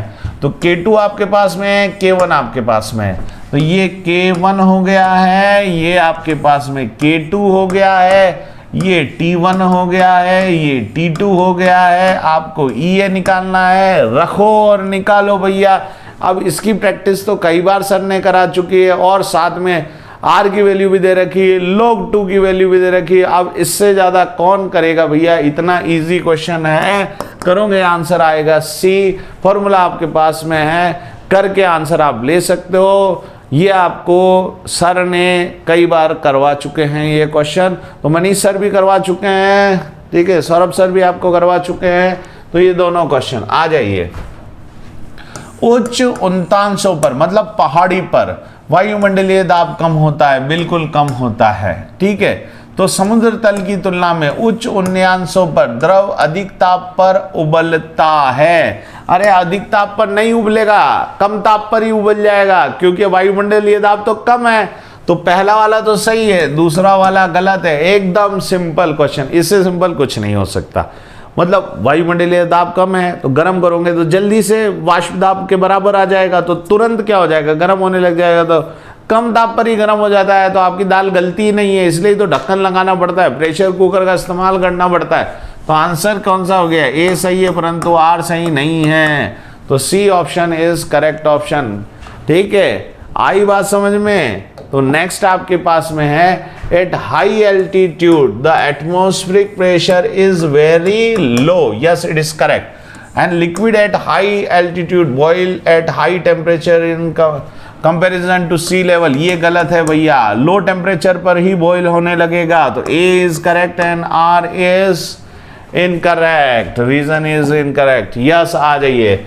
मिशेल निर्माण होता है, एक तो मिशेलाइजेशन कंसंट्रेशन से ज्यादा, मिशेल सांद्रता से ऊपर, और क्राफ्ट ताप से भी ऊपर होना चाहिए, दोनों से ऊपर होना चाहिए। तो option number C, micelle formation takes place Kraft temperature से भी ऊपर और क्रिटिकल कंसंट्रेशन से भी ऊपर होना चाहिए।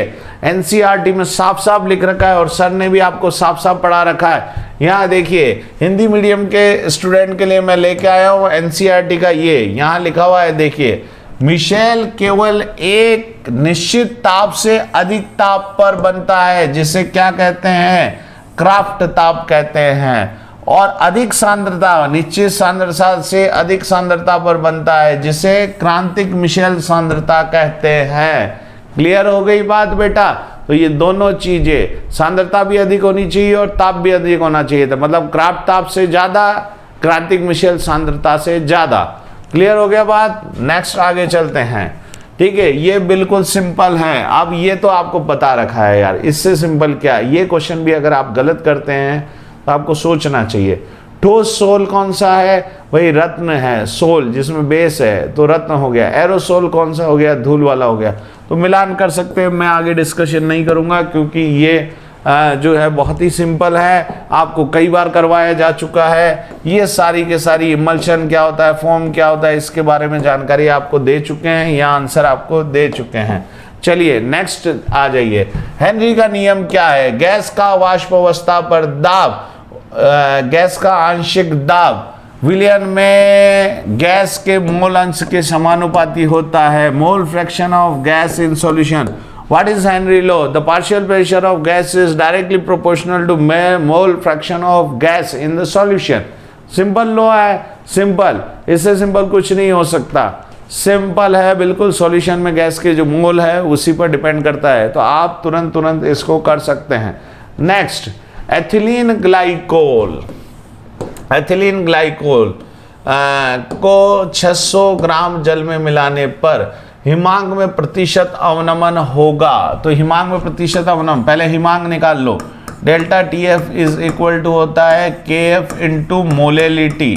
ठीक है, तो एथिलीन ग्लाइकोल आपको मोलेलिटी क्या हो जाएगा? KF into weight of ethylene glycol, molecular weight of ethylene glycol 1000 upon water, weight of water. ठीक है, वेट ऑफ वाटर, जल का जो भार है वो। ठीक है, तो यहाँ KF आपको दे रखा है, कितना दे रखा है? KF आपको दे रखा है 1.86। अच्छा, W कितना दे रखा है? सॉरी 1.86। अच्छा, यहाँ देखिए एथिलीन ग्लाइकोल का भार कितना है? 90। अच्छा, एथिलीन ग्लाइकोल का वेट निकालो जो तुरंत निकल के आ जाएगा, जल्दी से निकालो एथिलीन ग्लाइकोल का वेट। तो कार्बन कितना हो गया? 24। ठीक है, हाइड्रोजन कितना हो गया? 6। 30। ऑक्सीजन कितना हो गया? 16। तो कितना हो जाएगा यहाँ से? ठीक है, ये 6 10 और ये 6 आपके पास में हो गया, और यहाँ से 3, तो 66 हुआ कि नहीं हुआ? तो ये हो गया 66 इंटू 1000 अपॉन वाटर का कितना हो गया? 600 आपके पास में है। ये काटो, जब इसको सॉल्व करोगे तो 4.5 आपके पास में आएगा। तो जो डिफरेंस है वो है 4.5। अब परसेंटेज आपको निकालना है, जो डिप्रेशन है वो आपको निकालना है। तो डिप्रेशन क्या हो जाएगा बेटा? 4.5 डेल्टा TF आया। अच्छा, कितना केल्विन होता है? वाटर का जो है वो पहले वाला फ्रीजिंग टेम्परेचर या जमने वाला टेम्परेचर कितना है? 273.15, और परसेंटेज निकालना है तो 100% हो गया। तो ये तो आ गया डेल्टा TF। तो जब भी आपको परसेंटेज, डिप्रेशन परसेंटेज निकालना है तो डेल्टा TF अपॉन 273.15, ये वाटर के लिए है, इंटू 100 आपको करना पड़ेगा। तो पहले आपने डेल्टा TF निकाल लिया जो कितना आया? 4.5, और उसको सॉल्व करोगे तो थोड़ी सी कैलकुलेशन इसमें ज़्यादा है, इसलिए इस क्वेश्चन को, इस तरह के क्वेश्चन को लास्ट में करना है। ठीक है, तो लास्ट में इस तरह के क्वेश्चन को देखना है। तो आ जाइए, 100 से आप करोगे तो तुरंत आपके पास परसेंटेज आ जाएगा, और वो आ जाएगा 1.6%। तो कैलकुलेशन करोगे तो आपके पास आ जाएगा। तो इसमें आंसर कौन सा हो गया है? C option is correct option. Next बात करते हैं, प्रतिचुंबकीय उन पदार्थ को कहा जाता है जिसमें अयुग्मित इलेक्ट्रॉन नहीं होते हैं। यस, बिल्कुल सही, प्रतिचुंबकीय वही होते हैं जिसमें अनियमित इलेक्ट्रॉन नहीं होते। जब पदार्थ का डोमेन में चुंबकीय आघूर्ण की जो ये ऐसी रेखाएं हैं वो समांतर और प्रति समांतर होती है तो उन्हें लोह चुंबकीय कहते हैं। नहीं, सारी की सारी लोह चुंबकीय के लिए क्या होनी चाहिए? समांतर, इस तरीके से होनी चाहिए। प्रति समांतर तो बिल्कुल नहीं होनी चाहिए। तो ये तो बिल्कुल गलत हो गया। तो यहाँ से कथन 1 सत्य है और कथन 2 बिल्कुल गलत है। तो ऑप्शन कौन सा हो गया है? C option is correct option है। नेक्स्ट बात करते हैं, आ जाइए। तो diamagnetism is the shown by the substance in the such is no unpaired electron. Yes, it is correct. and ferromagnetism is observed when magnetic moment of domain of substance is aligned in the parallel and anti-parallel. No, it is not correct. In ferromagnetic all are parallel. Clear? तो ये incorrect हो गया है. It means statement 1 is correct and statement 2 is incorrect. Clear? Next question की तरफ बढ़ते हैं. निम्न में से कौन सा अधिशोषण का समतापीय वक्र है, सही वक्र है? तो हमेशा ध्यान रखें विच ऑफ द करेक्ट ऑब्जर्वेशन. तो यहां से एनसीईआरटी ने ये दे रखा है आपका. अब ध्यान रखना है एनसीईआरटी ने क्या दे रखा है. हाई टेम्परेचर सबसे नीचे, उसके बाद में फिर लो, और सबसे लो टेम्परेचर और ऊपर रहेगा. तो देखिए हाई टेम्परेचर नीचे, फिर उसके बाद में लो, उसके बाद सबसे लो ऊपर रहेगा. तो इसलिए ये सही है. यहाँ देखिए लो बिल्कुल नीचे चला गया, नहीं. यहाँ लो तो नीचे है, देखिए एक्सी और 1/p, एक्सी और 1/p के अंदर है, जबकि होना किस में चाहिए, एक्सी और p के अंदर होना चाहिए. तो यहाँ एक्सी और p के अंदर है. ये X upon X upon M और 1/p जो बिल्कुल गलत हो गया. ग्राफ तो दोनों का एक जैसा है, लेकिन यहाँ जो है ये अलग अलग है. तो ग्राफ कौन सा वाला सही है, ये एनसीईआरटी ने दिया हुआ, इसके बारे में डिस्कशन सर ने आपको करवा रखा है. ठीक है? तो फ्रेंडलीज का जो रिलेशन है उसके बारे में सारा डिस्कशन आपको बता चुके हैं सर. तो उससे रिलेटेड ग्राफ है जो आपको ध्यान में रखना चाहिए. यदि दो तत्व मिलकर एक से अधिक यौगिक बनाते हैं और एक तत्व का द्रव्यमान जो दूसरे तत्व के निश्चित द्रव्यमान से छोटी पूर्ण संख्या, मतलब टूटेगा नहीं, छोटी पूर्ण संख्या में संयोजित होता है, ये कौन सा है, डाल्टन का नियम. एक यौगिक दो यौगिक. ठीक है? तो दो तत्व, मैंने कहा था दो तत्व विभिन्न प्रकार के यौगिक बनाते हैं एक निश्चित अनुपात में. तो ये जॉन डाल्टन का गुणित अनुपात का नियम है. ICR 2021 का क्वेश्चन है भैया. तो डाल्टन, जॉन डाल्टन. ठीक है? इफ द टू एलिमेंट हो गए combine form more than one compound, तो एक से ज्यादा कंपाउंड बना रहे. तो इससे ही पता चल गया कि कौन है. जॉन डाल्टन का रूल है भैया, इससे ज्यादा क्या होगा. ठीक है? साम्य केवल रासायनिक अभिक्रियाओं के लिए होता है, नहीं, साम्य भौतिक अभिक्रियाओं के लिए भी होता है, भौतिक साम्य भी होता है. तो ये तो बिल्कुल गलत हो गया.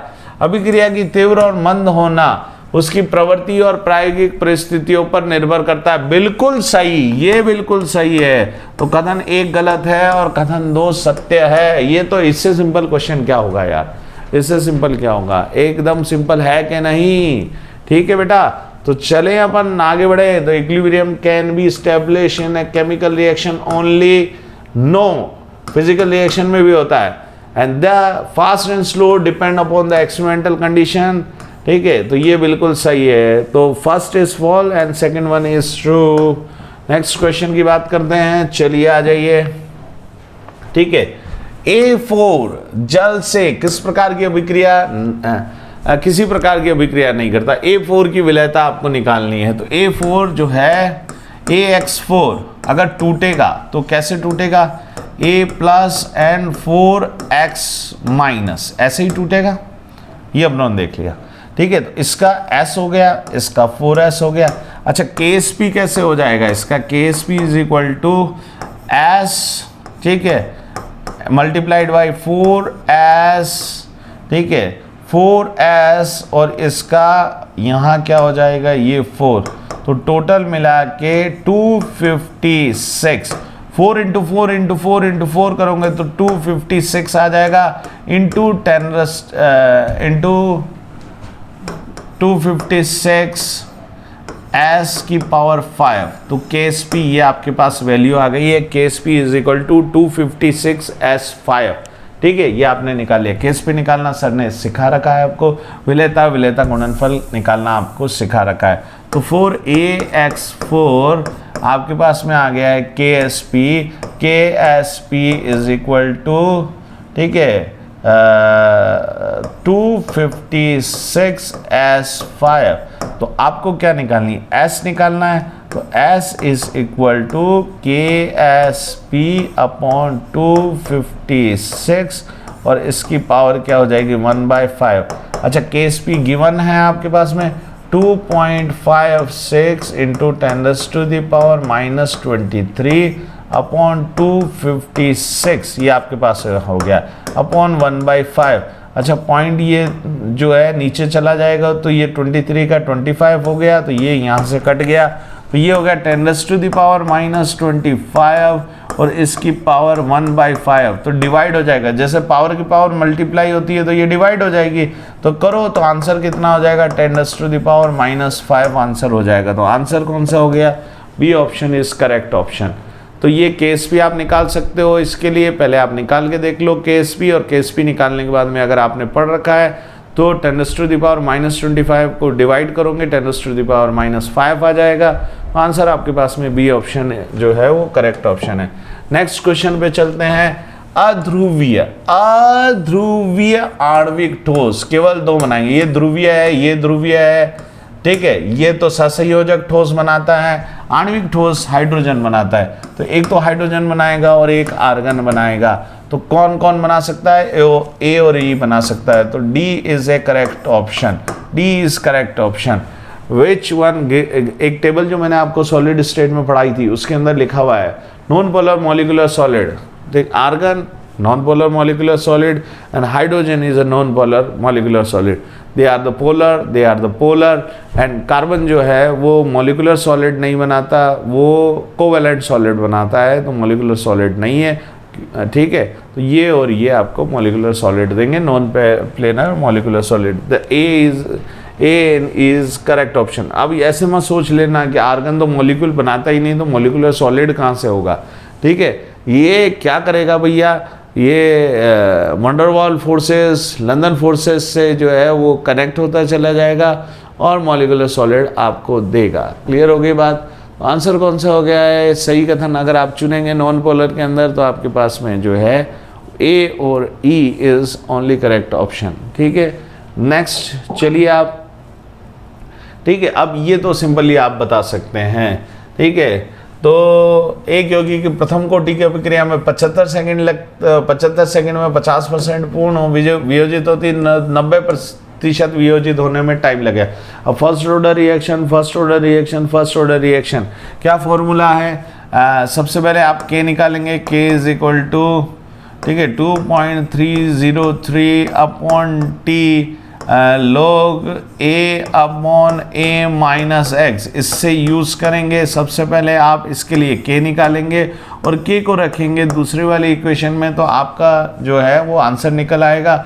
अब मैं इसको पूरा सॉल्व नहीं करूँगा क्योंकि ये तो बहुत ही मोस्ट कॉमन क्वेश्चन है जो आपको आना चाहिए, ठीक है। इस तरह क्वेश्चन आपको बहुत आने चाहिए। जेट में भी इस तरह का क्वेश्चन आया था बेटा, तो जब जेट में आया था तो आपको इसमें भी करना चाहिए था। तो compound 50% thermally decompose, first order reaction 25 second लग रहे हैं, तो how long it will take 90% decomposition.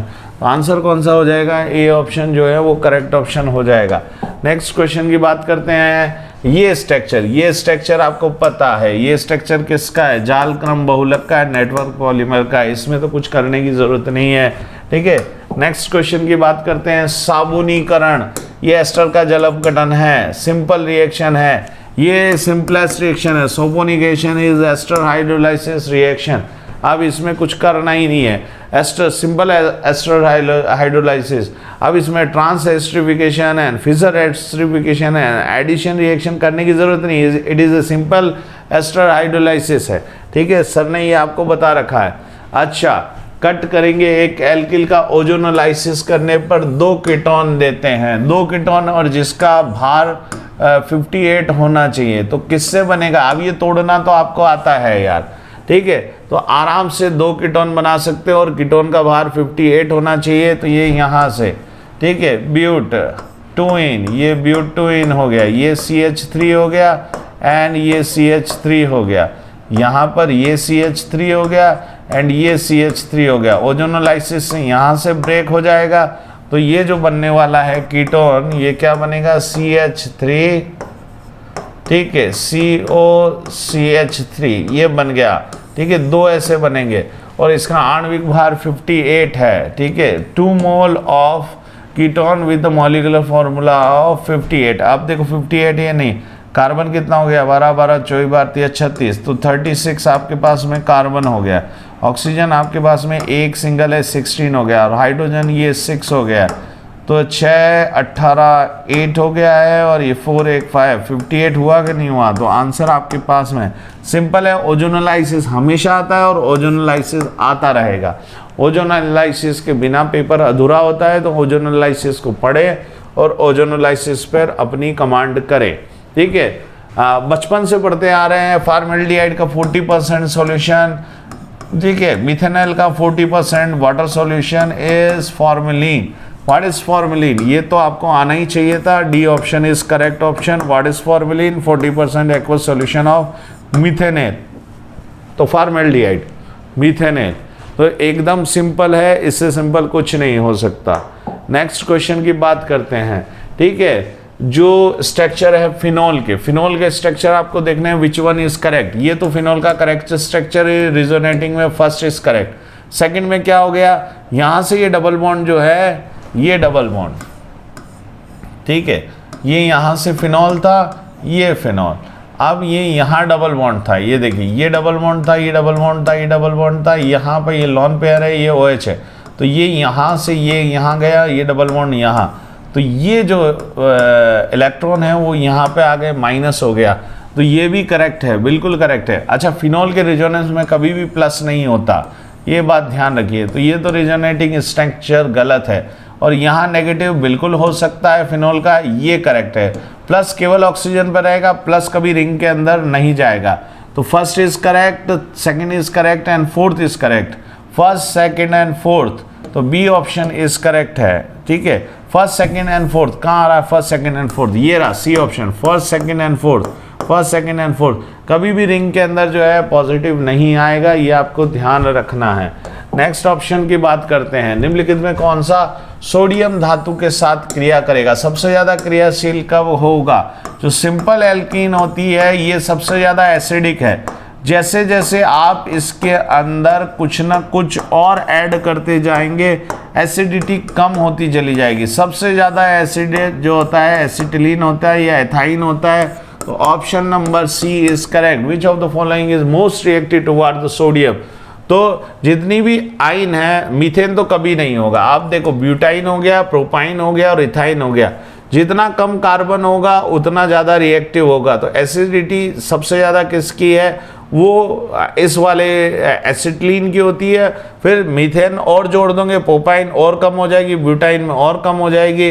तो आंसर कौन सा है, सी है। एकदम सिंपल क्वेश्चन, सर ये बता चुके हैं क्वेश्चन, इससे सिंपल क्वेश्चन हो नहीं सकता, तो ये आप कर सकते हैं। अच्छा, आ जाइए, निम्न में से कौन इलेक्ट्रॉन्स नहीं होगा। इलेक्ट्रॉन्स नहीं, जिसके पास इलेक्ट्रॉन की कमी है। तो BH3 बोरोन फैमिली तो है ही है, इलेक्ट्रॉन्स नहीं, ये तो डन बात है, ठीक है। दूसरा, इसमें रिक्त डी कक्षक है, तो ये भी बिल्कुल सही है। इसमें भी रिक्त डी कक्षक है, ये भी बिल्कुल सही है। ये जो है आप जानते हैं कार्बिन, और कार्बिन कौन सी कैटेगरी में आता है, इलेक्ट्रॉन्स नहीं की कैटेगरी में आता है, नाभिक नहीं की कैटेगरी में आता है ये, तो ये नहीं हो सकता। इसके अलावा तीनों है, तो A B C D चारों के चारों है, तो A option. Which of following intermediate as molecule intermediate species। तो यहाँ पर पूरा ऑप्शन नहीं दिया, इलेक्ट्रोफाइल दिया है ना, electrophile. Which one is electrophile, तो first one is electrophile, second one is electrophile, fourth one is electrophile and fourth is electrophile. E is not electrophile, it is a nucleophile. तो ये तो बहुत सिंपल है, अब इससे सिंपल तो कुछ हो नहीं सकता बेटा, एकदम सिंपल है। यहाँ पर आ जाइए, वह तकनीक जिससे तरल उबलता है जब कार्बनिक पदार्थ P1 के कारण वाष्प दाब को योग पानी के कारण P2 वायुमंडलीय दाब है, तो किससे आप करेंगे। तो ये सर ने आपको बता रखा है, जब पानी के साथ करना है तो स्ट्रीम डिस्टिलेशन कहते हैं, पानी के साथ करते हैं तो स्टीम डिस्टिलेशन है, भाप आसवन इसको कहते हैं। तो भाप आसवन विधि जो है सर ने आपको पढ़ा रखी है, क्लियर हो गई बात। तो भाप आसवन विधि आपको देखनी है। अच्छा, जानवरों में संग्रहित जैव बहुलक है ग्लाइकोजन, ये तो आपने बायोलॉजी में भी पढ़ा है। जानवरों में ग्लाइकोजन है, पादपों में सेल्यूलोज है या एमाइलोज। कीटों के अंदर क्या होता है, एमाइलोज होता है, ठीक है। तो जानवरों के अंदर ये हो गया। डाइपेप्टाइड पहले ग्लाइसिन और फिर वैलिन है, तो ये देखो ये रहा ग्लाइसिन और ये रहा वैलिन, तो A option is correct. Glycine, इसमें पहले वैलिन है और फिर ग्लाइसिन है, तो ग्लाइसिनोवैलिन, तो ग्लाइसिन पहले और वैलिन बाद में। तो अमाइनो एसिड तो आप जानते ही हैं, ग्लाइसिन और वैलिन अमाइनो एसिड आपको जानना चाहिए, तो ग्लाइसिन और वैलिन हो गया है, बिल्कुल सिंपल। यहां से आ जाइए, सबसे पहले आपको मिलेगा अल्कोहल। क्या मिलेगा? अल्कोहल। B2H6 का एल्कीन के साथ में अल्कोहल और H2SO4 के साथ में करोगे तो एल्डिहाइड बन जाएगा। क्या बन जाएगा?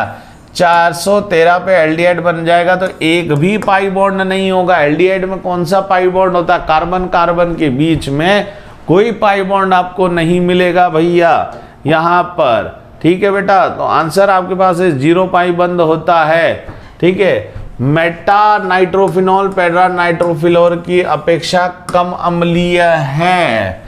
ठीक है, तो कथन सही है बिल्कुल। मेटा कम अम्लीय होता है, पैरा सर ने आपको बता रखा है। मेटा और पैरा नाइट्रोफिनॉल की तो चर्चा सबसे ज्यादा होती है, तो पैरा वाला मेटा नाइट्रोफिनॉल पैरा नाइट्रोफिनॉल की अपेक्षा कम अम्लीय, बिल्कुल सही है। नाइट्रो समूह पैरा नाइट्रोफिनॉल के अनुनाद के कारण ऋण आवेश को फिनॉक्साइड आयन के स्थिरीकरण में मदद करता है, बिल्कुल सही। ठीक है, व्याख्या भी बिल्कुल सही है। ए ऑप्शन करेक्ट ऑप्शन है। बड़ा जबरदस्त क्वेश्चन, सर ने कई बार बता रखा है आपको, ये क्वेश्चन बिल्कुल सिंपल क्वेश्चन है। तो meta nitrophenol is less acidic than para nitrophenol, yes it is correct. And nitro groups help the stabilisation of para nitro group in phenoxide ion by the dispersion of the negative charge due to resonance in para nitrophenol, yes it is correct. Both assertion and reason are correct and this is the true reason for the statement, तो first option is correct option. कोई दिक्कत इसके अंदर? Next question की बात करते हैं।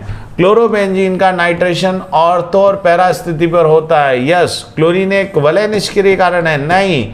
वलय निष्क्रिय कारण, वलय तो एक्टिवेट करता है, प्लस एम इफेक्ट करता है, माइनस आई है लेकिन प्लस एम है, तो आंसर कौन सा हो गया? असेशन, अच्छा वलय निष्क्रिय कारण है।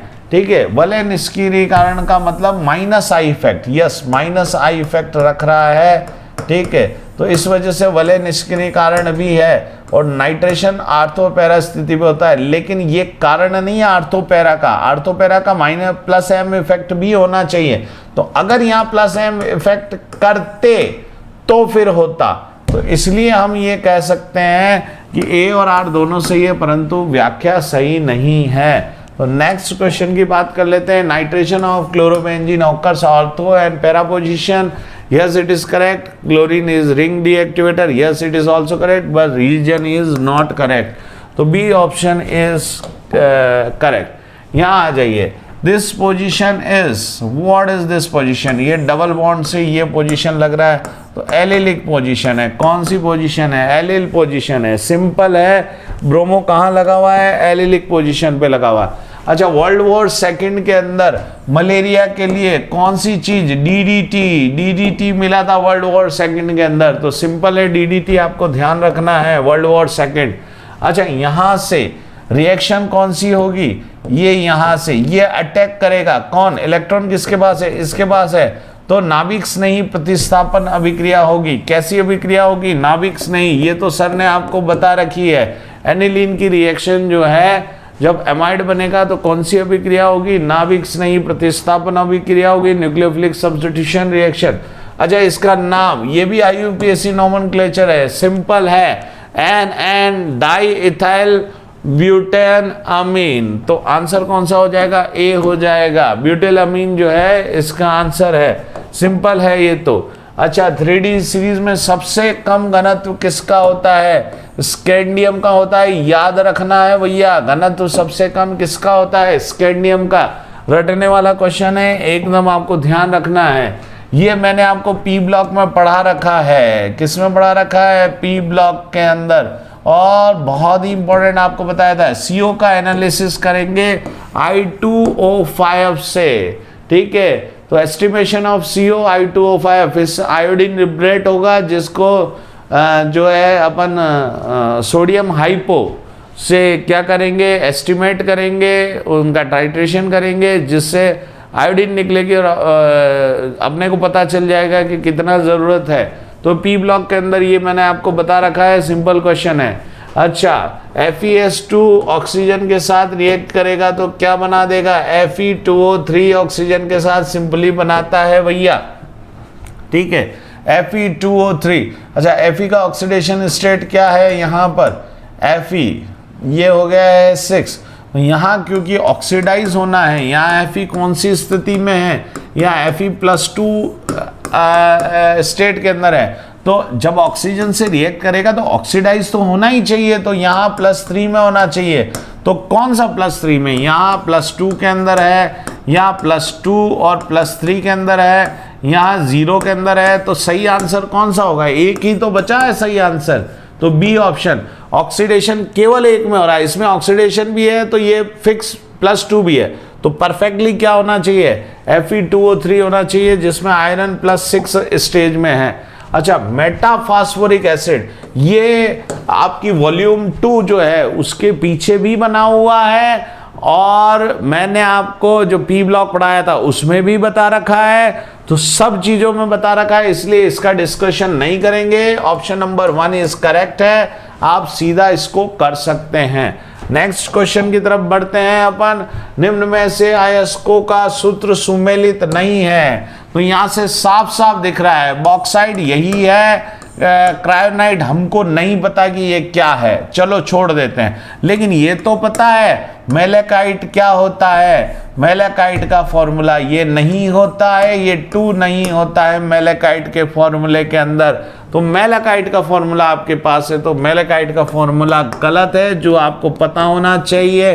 मेलेकाइट का फॉर्मूला कभी भी भूलना नहीं है। CuCO3 2 नहीं होगा, CuCO3 एंड डॉट CuOH का होल ट्वाइस, ये मेलेकाइट होता है। कैलामाइन आपको पता है।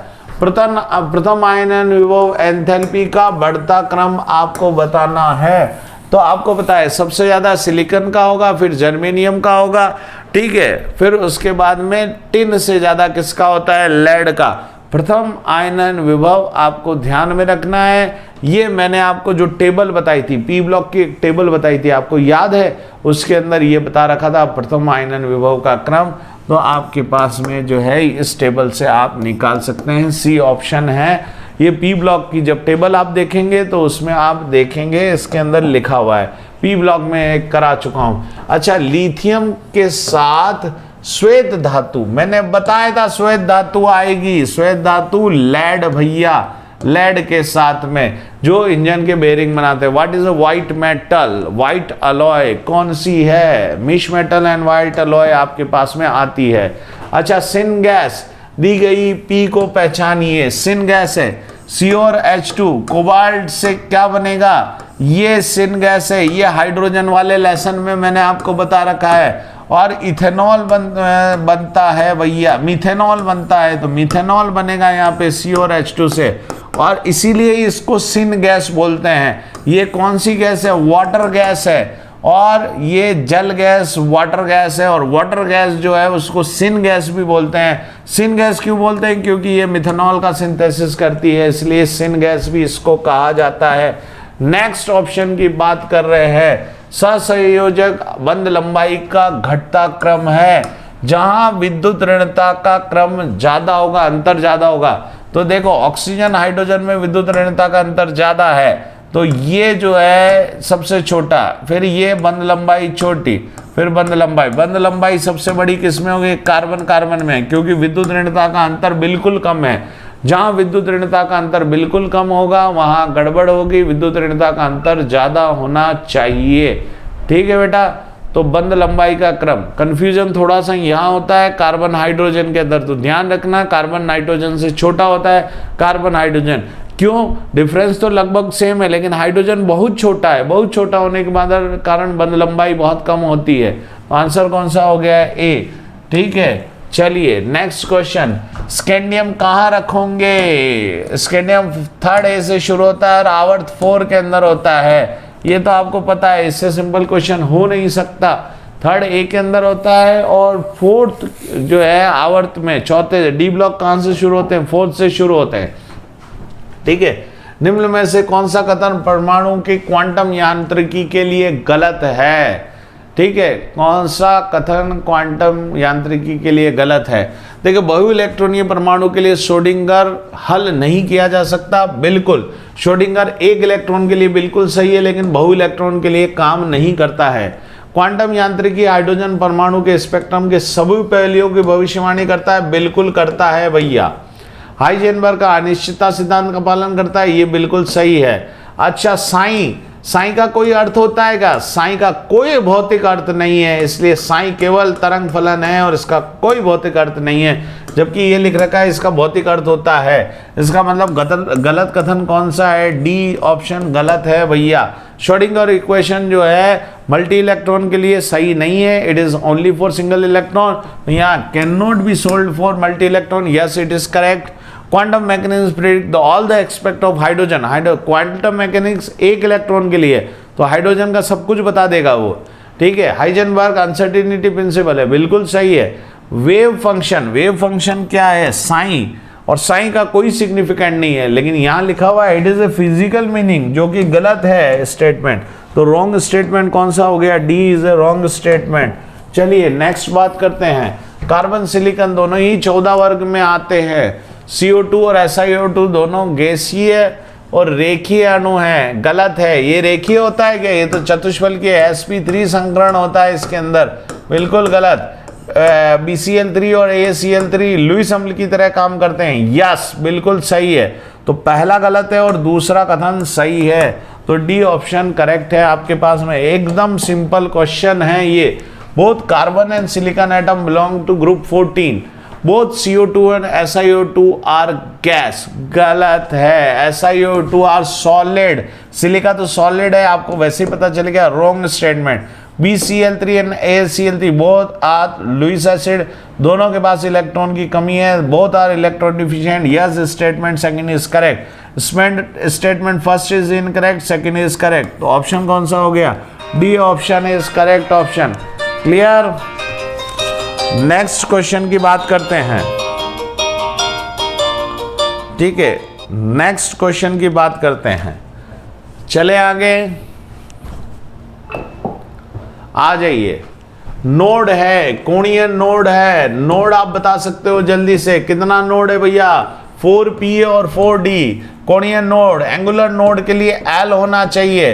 अच्छा, 4p के लिए कितना होगा? p के लिए ये 1 है, और D के लिए कितना हो जाएगा? D के लिए 5D के लिए, D के लिए हो जाएगा 2, 1 और 2। आंसर कौन सा हो जाएगा? B। क्लियर? तो आपको पता है, ठीक है, आपको पता है ये क्वेश्चन जो है आप कर लेंगे।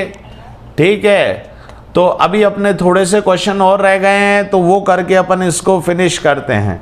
ठीक है बेटा, चलिए नेक्स्ट क्वेश्चन आपके पास में। तो कोणीय नोड, एंगुलर नोड कितना होता है? अच्छा, रेडियल नोड होता तो क्या होता है? n-l-1। ये रेडियल नोड है, ये एंगुलर नोड है। ठीक है, चलिए नेक्स्ट बात करते हैं आप।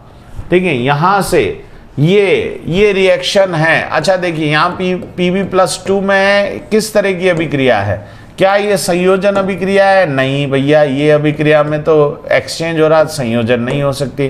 क्या ये रिडॉक्स है? Pb+2 है, यहाँ भी Pb+2 है। नाइट्रोजन सेम है, हाइड्रोजन सेम है, किसी के ऑक्सीडेशन में कोई नहीं हो रहा है, बिल्कुल गलत है। अच्छा, PbO एक बेस है और ये अम्ल है, तो ये अम्लक्षार वाली अभिक्रिया है। यस, ये अम्लक्षार है। असमानुपातन किसी का हो नहीं रहा है, आप करके देख लें, किसी के ऑक्सीकरण अंक में परिवर्तन नहीं आ रहा है। तो यहाँ किसी के ऑक्सीकरण अंक में परिवर्तन नहीं आ रहा है, तो which type of reaction taking place? Combination reaction? No it is not. redox reaction? No it is not. Acid base? Yes it is base and it is acid, तो it is acid base reaction. Disproportionation कहीं होता ही नहीं है, हो ही नहीं रहा है, आप देखो इसके अंदर। ठीक है, तो नेक्स्ट क्वेश्चन की तरफ अपन बढ़ते हैं। डाइबोरेन का हर परमाणु आबंध sp2 होता है? नहीं भैया, डाइबोरेन में हाइड्रोजन इस तरीके से होता है, यह हाइड्रोजन का तरीका है। तो sp2 है क्या डाइबोरेन में? ये बोरेन sp3 होता है, तो ये तो स्टेटमेंट ही गलत हो गया है। आर्थोबोरिक अम्ल, पहला COSO4 एक ऑक्सीकारक है? नहीं है भैया, ये भी गलत स्टेटमेंट है। आर्थोबोरिक अम्ल हाइड्रोजन बॉन्ड होता है, BO3 इकाई हाइड्रोजन आबंध जोड़ा जुड़ी रहती, yes it is correct. B12 में कोबाल्ट होता है, यस इट इज करेक्ट। तो ये ऑप्शन सी और डी करेक्ट है। तो ऑप्शन सी और डी कहाँ हो गया? केवल सी और डी करेक्ट है, ए और बी क्या है? गलत है भैया। डाइबोरेन में हाइब्रिडाइजेशन sp3 होता है, COSO4 ऑक्सीकारक नहीं है, ये अलग अलग तरीके से काम कर सकता है। दोनों चीजें सी और डी इज करेक्ट ऑप्शन है। यहाँ से डाइबोरेन हाइब्रिडाइजेशन क्या होता है? sp2 नहीं होता है, sp3 hybridisation. It is not a oxidising agent, powerful oxide. Orthoboric acid में जो planar structure BO3, it is due to hydrogen bond, yes it is correct. And in vitamin B12 cobalt, it is correct. Then C and D is also correct. Then C and D is also correct. Clear हो गया बेटा? Next question की बात करते हैं अपन। चलिए यहाँ पर, तो यहाँ देखिए N3 जो होना है ये यहाँ पर, ये बैंगनी है, यस इट इज करेक्ट। और ये हल्का हो गया, ठीक है, ये नीट में भी आया था क्वेश्चन, तो हल्का होता जाएगा क्योंकि यहाँ क्या हो रहा है, ये प्रबल लिगेंड है। जितना ज्यादा प्रबल लिगेंड होगा उतना ज्यादा कलर देने वाला है ये, ठीक है। तो ये बैंगनी है, ये नीला है, ये हल्का नीला है, तो ये तरीका हो गया है। तो ये तो बिल्कुल सही है। रीजन क्या है? संक्रमण संकुल में सबसे विशिष्ट गुणों में से एक उनके रंगों का है, तो ये भी बिल्कुल सही है। लेकिन ये एक दूसरे की व्याख्या थोड़ी कर रहे हैं, तो अभी कथन भी सही है, कारण भी सही है, दोनों एक दूसरे की व्याख्या नहीं कर रहे हैं। तो दोनों सही है लेकिन दोनों एक दूसरे की व्याख्या नहीं कर रहे हैं, तो बी ऑप्शन आपके पास में हो जाएगा, दोनों एक दूसरे की व्याख्या नहीं कर रहे हैं। क्लियर हो गई बात? यहाँ से आपके पास ऑप्शन नंबर बी जो है वो करेक्ट हो जाएगा। नेक्स्ट बात करते हैं, तो यहाँ से बेटा ये 3 कर लेना, यहाँ पे ये 3 कर लेना, ये 3 कर लेना। तो प्लेन ब्लू ये आपको मैंने एनसीईआरटी में बता रखा है, तो assertion is right and reason one of the most distinguished property of transition metal is their colour, reason is right but there is no explanation of between assertion and reason, तो B option is correct option. Clear हो गया? Next बात करते हैं अगले वाले की, ठीक है। सामान्य केवल अधात्विक ऑक्साइड अम्लीय होते हैं, कुछ धात्विक ऑक्साइड भी अम्लीय होते हैं, बिल्कुल होते हैं, जैसे KMnO4 या MnO4 ले लो, ये अम्लीय प्रकृति का होता है, यस इट इज करेक्ट। तो फर्स्ट स्टेटमेंट करेक्ट है। और ये तीनों के तीनों उदासीन है, तो ये भी करेक्ट है। तो दोनों कथन सत्य है, तो 1 और 2 दोनों कथन सत्य है, तो A option is correct option, ठीक है। चलिए नेक्स्ट ऑप्शन में बात करते हैं। Generally only non metal oxide P block element are acidic but some of metallic oxide also acidic character, yes. Mn का देख लो, डी ब्लॉक के ऑक्साइड देख लो, होते हैं एसिडिक करेक्टर रखते हैं, तो बिल्कुल सही जो है वो स्टेटमेंट है, ये सही है। अच्छा ये तीनों के तीनों न्यूट्रल है, ये भी अपने को पता है, ये भी करेक्ट है भैया। वाटर और ऐड कर दोगे इसके अंदर तो बिल्कुल, तो बोथ स्टेटमेंट 1 और 2 आर करेक्ट। तो ऑप्शन कौन सा हो जाएगा? First option is correct option हो जाएगा। नेक्स्ट बात करो भैया जल्दी से। एक प्रक्रम या परिवर्तन तभी उत्क्रमणीय कहलाता है जब किसी क्षण सीमित परिवर्तन के द्वारा उत्क्रमित किया जा सके। सीमित परिवर्तन से क्यों करना है? ठीक है, परिवर्तन सीमित कभी उत्क्रमणीय नहीं होगा। आप परिवर्तन हल्का सा भी करेंगे तुरंत वो उत्क्रमणीय हो जाएगा, मतलब ये तो गलत कथन हो गया है। एक उत्क्रमणीय प्रक्रम में कई साम्य अवस्थाओं में अत्यंत सूक्ष्म गति से इस प्रकार आगे चलते हैं कि निकाय प्रवेश हमेशा लगभग साम्य में रहते हैं। ये बिल्कुल सही कथन है, तो ये स्टेटमेंट सही है। तो इसके अंदर कौन सा आंसर सही हो जाएगा? जल्दी से बताइए भैया, कौन सा आंसर सही हो जाएगा? डी वाला। फर्स्ट इज गलत है, सेकंड सही है, तो डी ऑप्शन आपके सामने जो है वो हो जाएगा। तो यहाँ से statement 1 is incorrect and statement 2 is true. Clear. Next option की बात करते हैं, आ जाइए। सभी कार्बनिक पदार्थों का दहन एक ऊष्माक्षेपीय अभिक्रिया है। यस, बिल्कुल सही।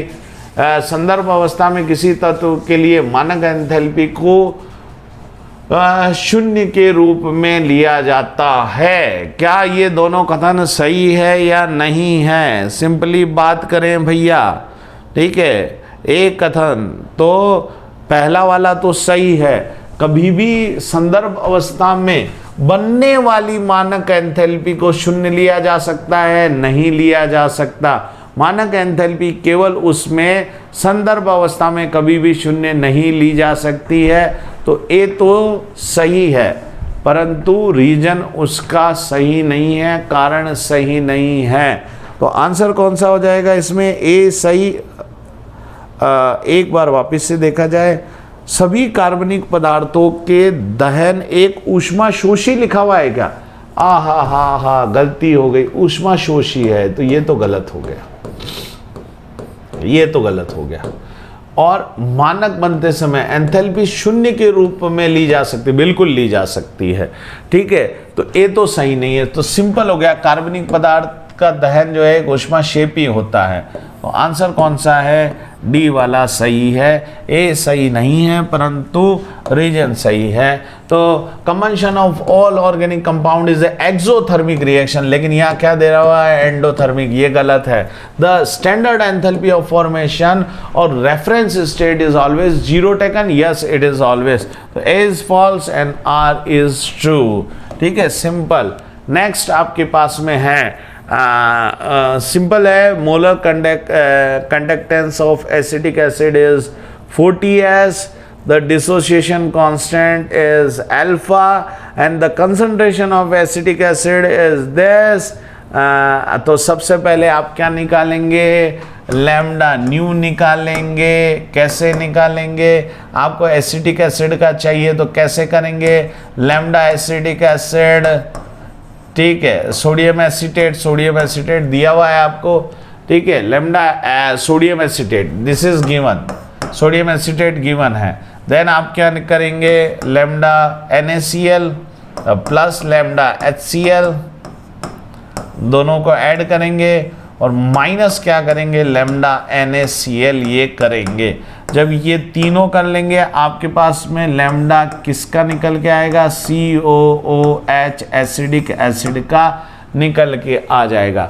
जब लैम्डा निकल के आ जाएगा तो आप कोलरोश लो लगा सकते हो, अल्फा वाला कोलरोश लो लगा सकते हो। सिंपल फॉर्मूला है आपके पास में, ठीक है। ये आप स्वयं सॉल्व कर सकते हो। आंसर कौन सा हो जाएगा? आंसर इसके अंदर हो जाएगा ए, ठीक है। सॉल्व करके देखना, आपको मिल जाएगा, क्योंकि ये तो बेसिक क्वेश्चन है, बेसिक क्वेश्चन है, सिंपल क्वेश्चन है, तो अल्फा आप निकाल सकते हो, ठीक है। नेक्स्ट, ये कोलरोश लो, ठीक है, ये कोलरोश लो गया। Which is following expression is correct for the molar conductivity and for a strong electrolyte. तो स्ट्रॉन्ग इलेक्ट्रोलाइट के लिए कौन सा फॉर्मूला है? बी इज करेक्ट ऑप्शन है। ये आपको सर ने करा रखा है। सही व्यंजन कौन सा है? तो अनंत पर मोलर कंसंट्रेशन -A कांस्टेंट हो गया, √√C, जो सर ने ऐसे लिखाया है आपको याद होगा, ठीक है। A is equal to lambda M infinite -A constant √C। √C को क्या लिख दिया है? 1/2 रिप्रेजेंट कर दिया है। चलिए, उत्प्रेरक अभिकर्मों और उत्पादों के बीच में संकीर्ण ऊर्जा का मान कम करने के एक वैकल्पिक मार्ग या क्रियाविधि प्रदान करता है। उत्पादों के बीच संकीर्ण ऊर्जा को कम करने की एक बिल्कुल ये क्रियाविधि प्रदान करता है। तो यहाँ से अगर आप ऑप्शन को देखेंगे तो ए बिल्कुल सही है। उत्प्रेरक यही तो करता है, संकीर्ण ऊर्जा को कम करता है भैया, एक नया रास्ता देता है आपको। आर्यनीय समीकरण पुष्टि करता है कि संकीर्ण ऊर्जा का मूल्य जितना अधिक होगा वेग उतनी तेज होगा। नहीं भैया, संकीर्ण ऊर्जा का मान जितना कम होगा उतना वेग ज्यादा होगा। अगर संकीर्ण ऊर्जा ज्यादा है मतलब ये जो है ये ज्यादा है, तो वेग उतना ही कम होगा। तो first is correct, second is wrong. A सही है परंतु आर सही नहीं है। तो ऑप्शन नंबर सी जो है वो आपके पास में होना चाहिए। क्लियर? शून्य कोटि के लिए आपके पास में जो है लास्ट क्वेश्चन अपन कर रहे हैं ये सेगमेंट 1 का। तो यहाँ से catalyst provide a alternate pathway or reaction mechanism for the reducing activation energy between the reactant and product. Yes, it is correct because catalyst lowering the activation energy. बिल्कुल correct. If activation energy high, the rate of reaction is low. Activation energy is low, rate of reaction is high. तो यहाँ से ये वाला statement wrong है, तो statement 1 is correct and second 1 is incorrect. तो आपके पास आंसर कौन सा हो जाएगा? सी हो जाएगा। लास्ट क्वेश्चन की बात करते हैं, ग्राफ कौन सा सही है? सर ने एनसीईआरटी में भी करा रखा है। जीरो ऑर्डर रिएक्शन के लिए जो रेट ऑफ रिएक्शन है और टी के बीच में जो ग्राफ होता है, इनिशियल कंसंट्रेशन और टी के बीच में जो ग्राफ है वो कौन सा है? रेट ऑफ रिएक्शन और टी के बीच में ग्राफ जो है वो कौन सा है? वो सी वाला है। इनिशियल इंक्रीज होगा because rate of reaction is proportional to T. और यहाँ जो सेगमेंट आएगा वो क्या आएगा? कंसंट्रेशन डिपेंडेंट नहीं है, rate of reaction is directly proportional to time और कंसंट्रेशन से इसका डिपेंडेंस नहीं है। स्टार्टिंग कंसंट्रेशन को आप यहाँ ले सकते हैं और सीधा इंक्रीज हो रहा है यहाँ पर। तो यहाँ से आपके पास में option number C is correct है। ये ग्राफ सर ने आपको बता रखे हैं। चलिए बेटा, तो 90 क्वेश्चन हो चुके हैं अपने पास में, चंद क्वेश्चन और बचे हैं। तो ये जो क्वेश्चन है ये आपको टेस्ट दे रहे हैं। अब सारे क्वेश्चन के आंसर आपके पास हैं, ठीक है। अब जितने भी क्वेश्चन है वो सब थ्योरेटिकल क्वेश्चन है।